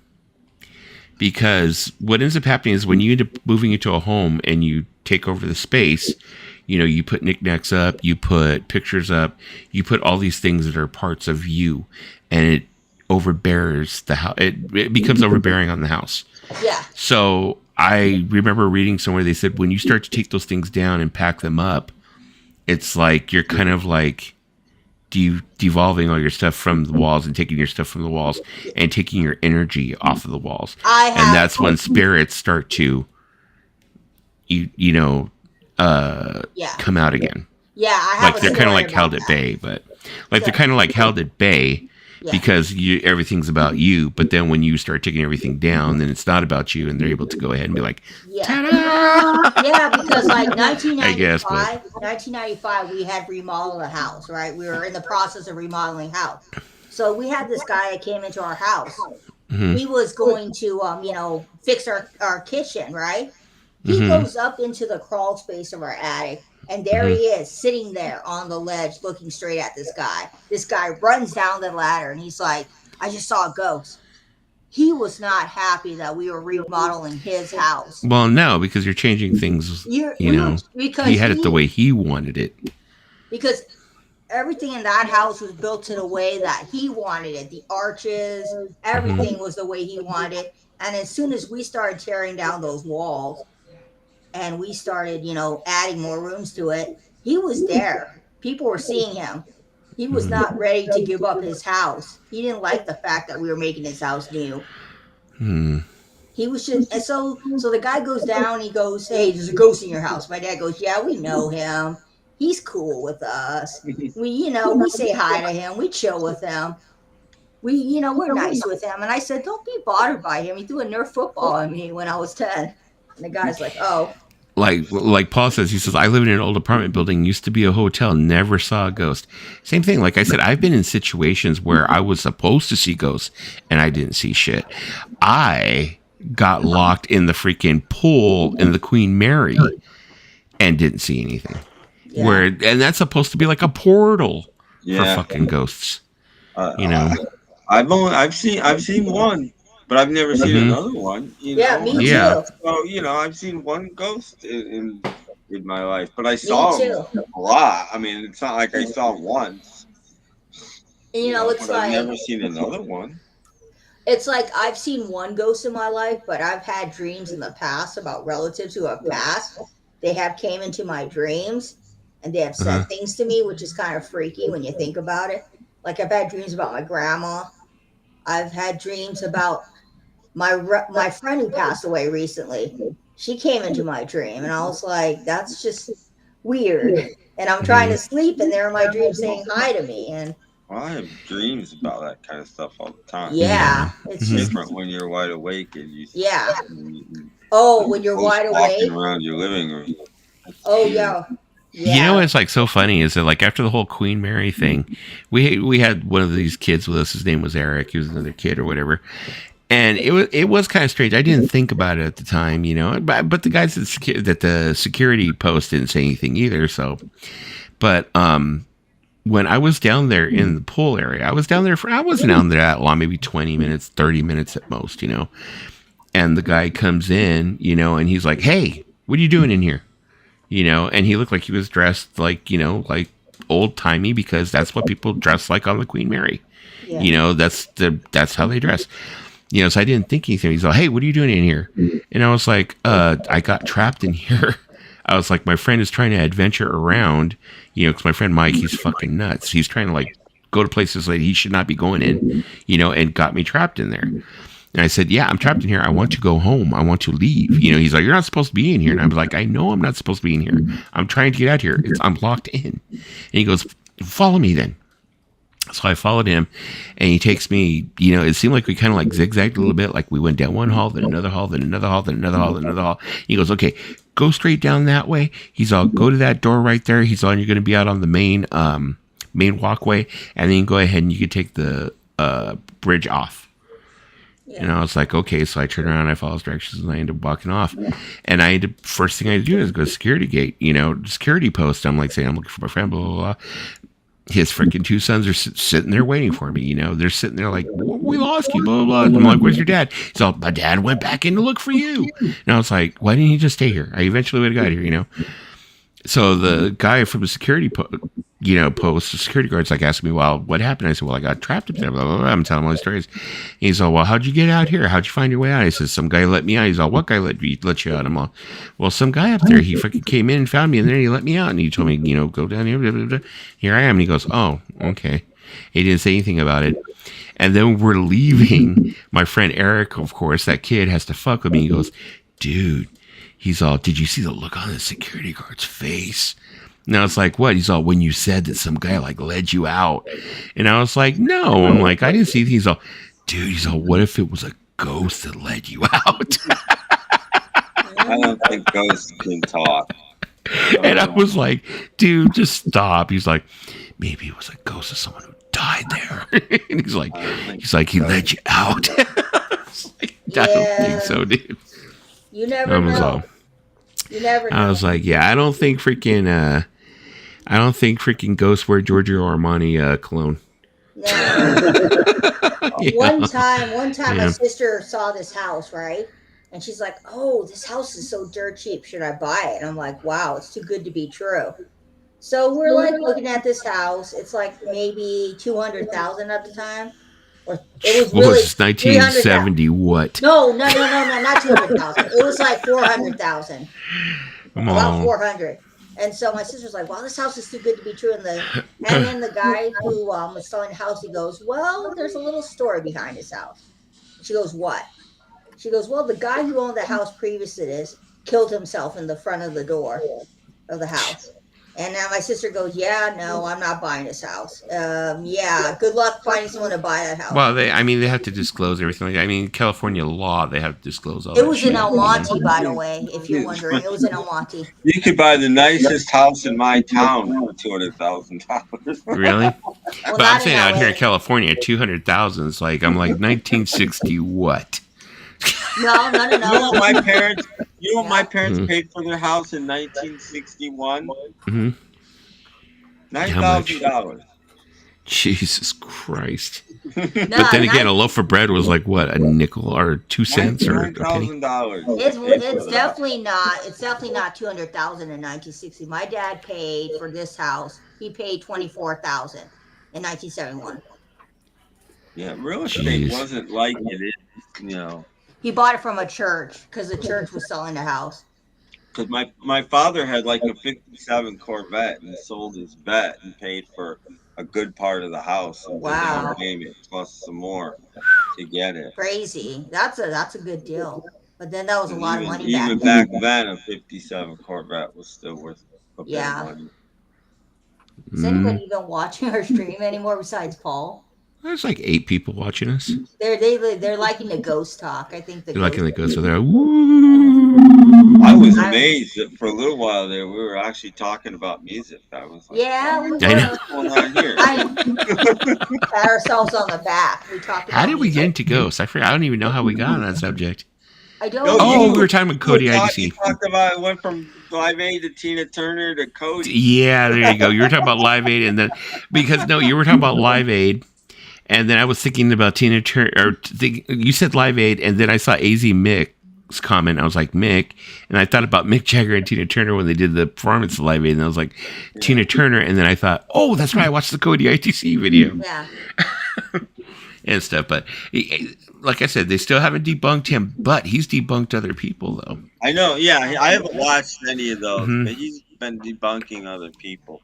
But I don't- I'm like thinking, that's something I don't like. Again, Uh-huh. you know how I am. I don't like drama. Stick to what Yeah. you're doing and just stay on the straight road. but he must be very confident in what he's doing if he's able to like go ahead and debunk other people and not be afraid that they're going to go ahead and dig at him. You know, he must. But I Mhm. don't know if I even like the guy because Mhm. nobody can be as nice as he is when he's talking to these spirits. Nobody can be that nice, you No. know. This is I true. wonder if he's tried to Just like so nice. I wonder if he's tried to like, channel Don Rickles or something. That'd be He's kind of tried interesting. all kinds of. He goes Maybe. by suggestions in the comments, and I Mhm. think just if it's real, what comes through, who George comes up with, Or Bob Hope. Bob Hope would be an interesting one to which is channel. really weird. I mean, there's a Kennedy one. I haven't wanted to watch the Kennedy. I'm gonna have to binge watch him tonight. There's a Well, Kurt Bob- Cobain one. I haven't wanted to watch Yeah. the Kurt Cobain one. Oh man, you got to be careful. Tread lightly on the Kurt Cobain man, because Courtney will freaking take you to court. Ooh, Well, he's got a Kurt Cobain one. I gotta Well, see it. he can't though because he has that disclaimer at the beginning of every video that says, he can't guarantee that this is who they claim. I like the way he puts it too, that this is who they claim to be. So it has nothing to do with him. You know what I mean? So I'm not he ends up claiming cleaning this his is ass either anybody. way. This person here is claiming to be that person, and I can't say it is or it isn't. I kind of like he's got a lawyer. I guarantee he's got a lawyer. Holy That shit. is, He did Jerry Springer. Holy Yeah. shit. yeah. Jerry Springer was pretty. Jerry Springer and Robin Williams were two of the ones that laughed, and it's nice to hear them laugh. I love Jerry Springer is doing his final thought. Yeah, Jerry Springer thought the whole thing was, and see, the guy does his research because Jerry Springer keeps calling him kid, and that sounds to me just like Jerry Springer would talk, This is Well, true. listen, kid, Even in death, he was being roasted by the audience members. Well, like Paul said, he used to live in an old apartment building. Used to be a hotel. I've stayed, before in Hollywood at the what was the name of it? The Roosevelt. Yeah. And that's supposed to be majorly haunted too. Didn't see anything there either. I didn't see it. Supposedly the big mirror that they have in the lobby was supposed to be haunted by Marilyn Monroe because she always fixed her makeup in it before she left. Oh, And they said yeah. they could see her in the mirror. That's another type of video that freaks me out that I've seen on some of these channels. Have you seen these people that are looking in the mirror and then the reflection does something that they don't do, and it's just like, Yes. I've seen quite a few of those, and I'm like, what the hell is going on there? You know what I really used to hate? I lived in this apartment complex when we first moved to Tustin. And you would look out of outside of the back window. Mm-hmm.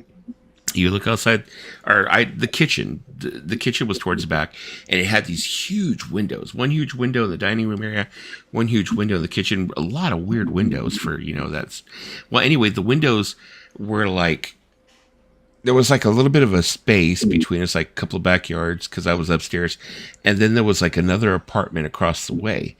And when they would be in their living room and have their lights on, it was like I could see straight into the living room, straight into it.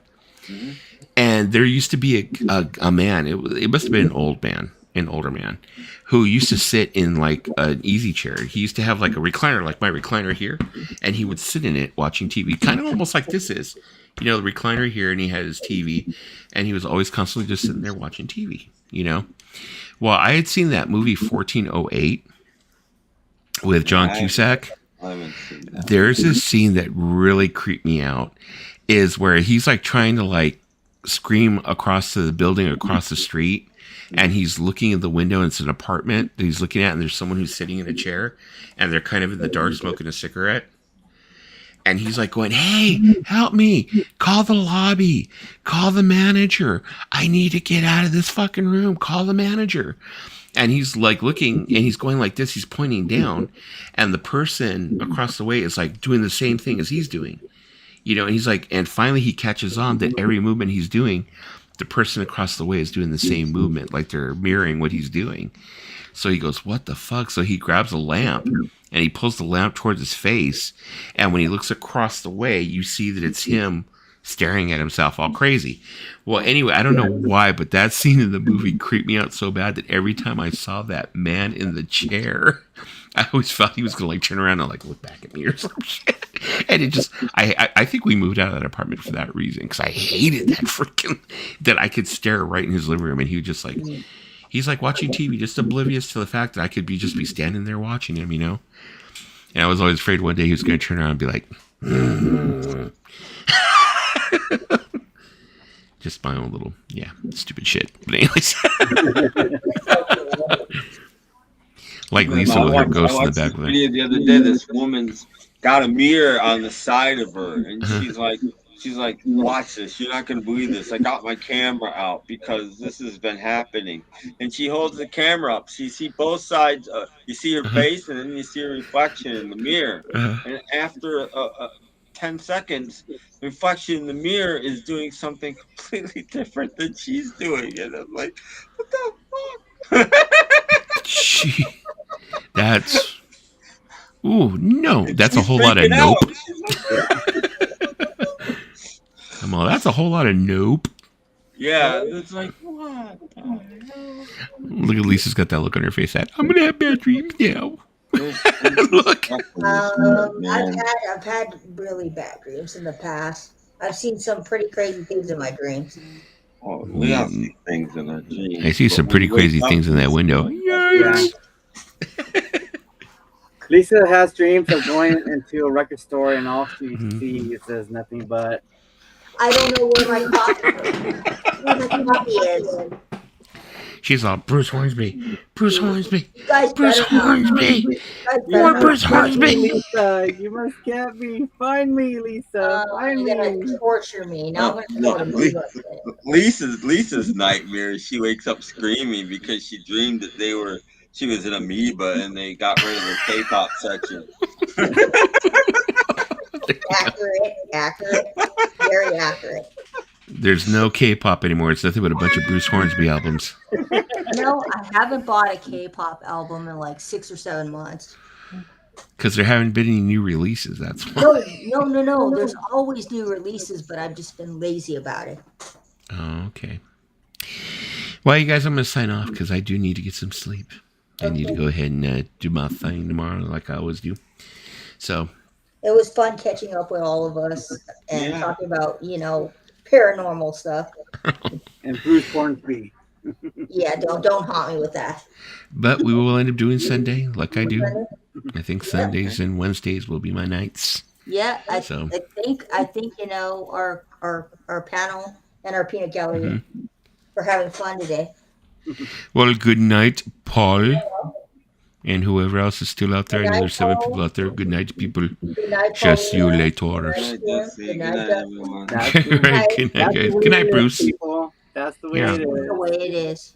That's The just the ghost way it says- is. The ghost said And that's that's the way it was on January. Wait, no, today is June 28th, 2023. Do my Walt Cronkite. So, It's the 29th now. Yeah. in 6 minutes. Yeah. So, Oh, yeah. I can't tell time. 29's where I am. right. See everybody tomorrow. See everybody Sunday.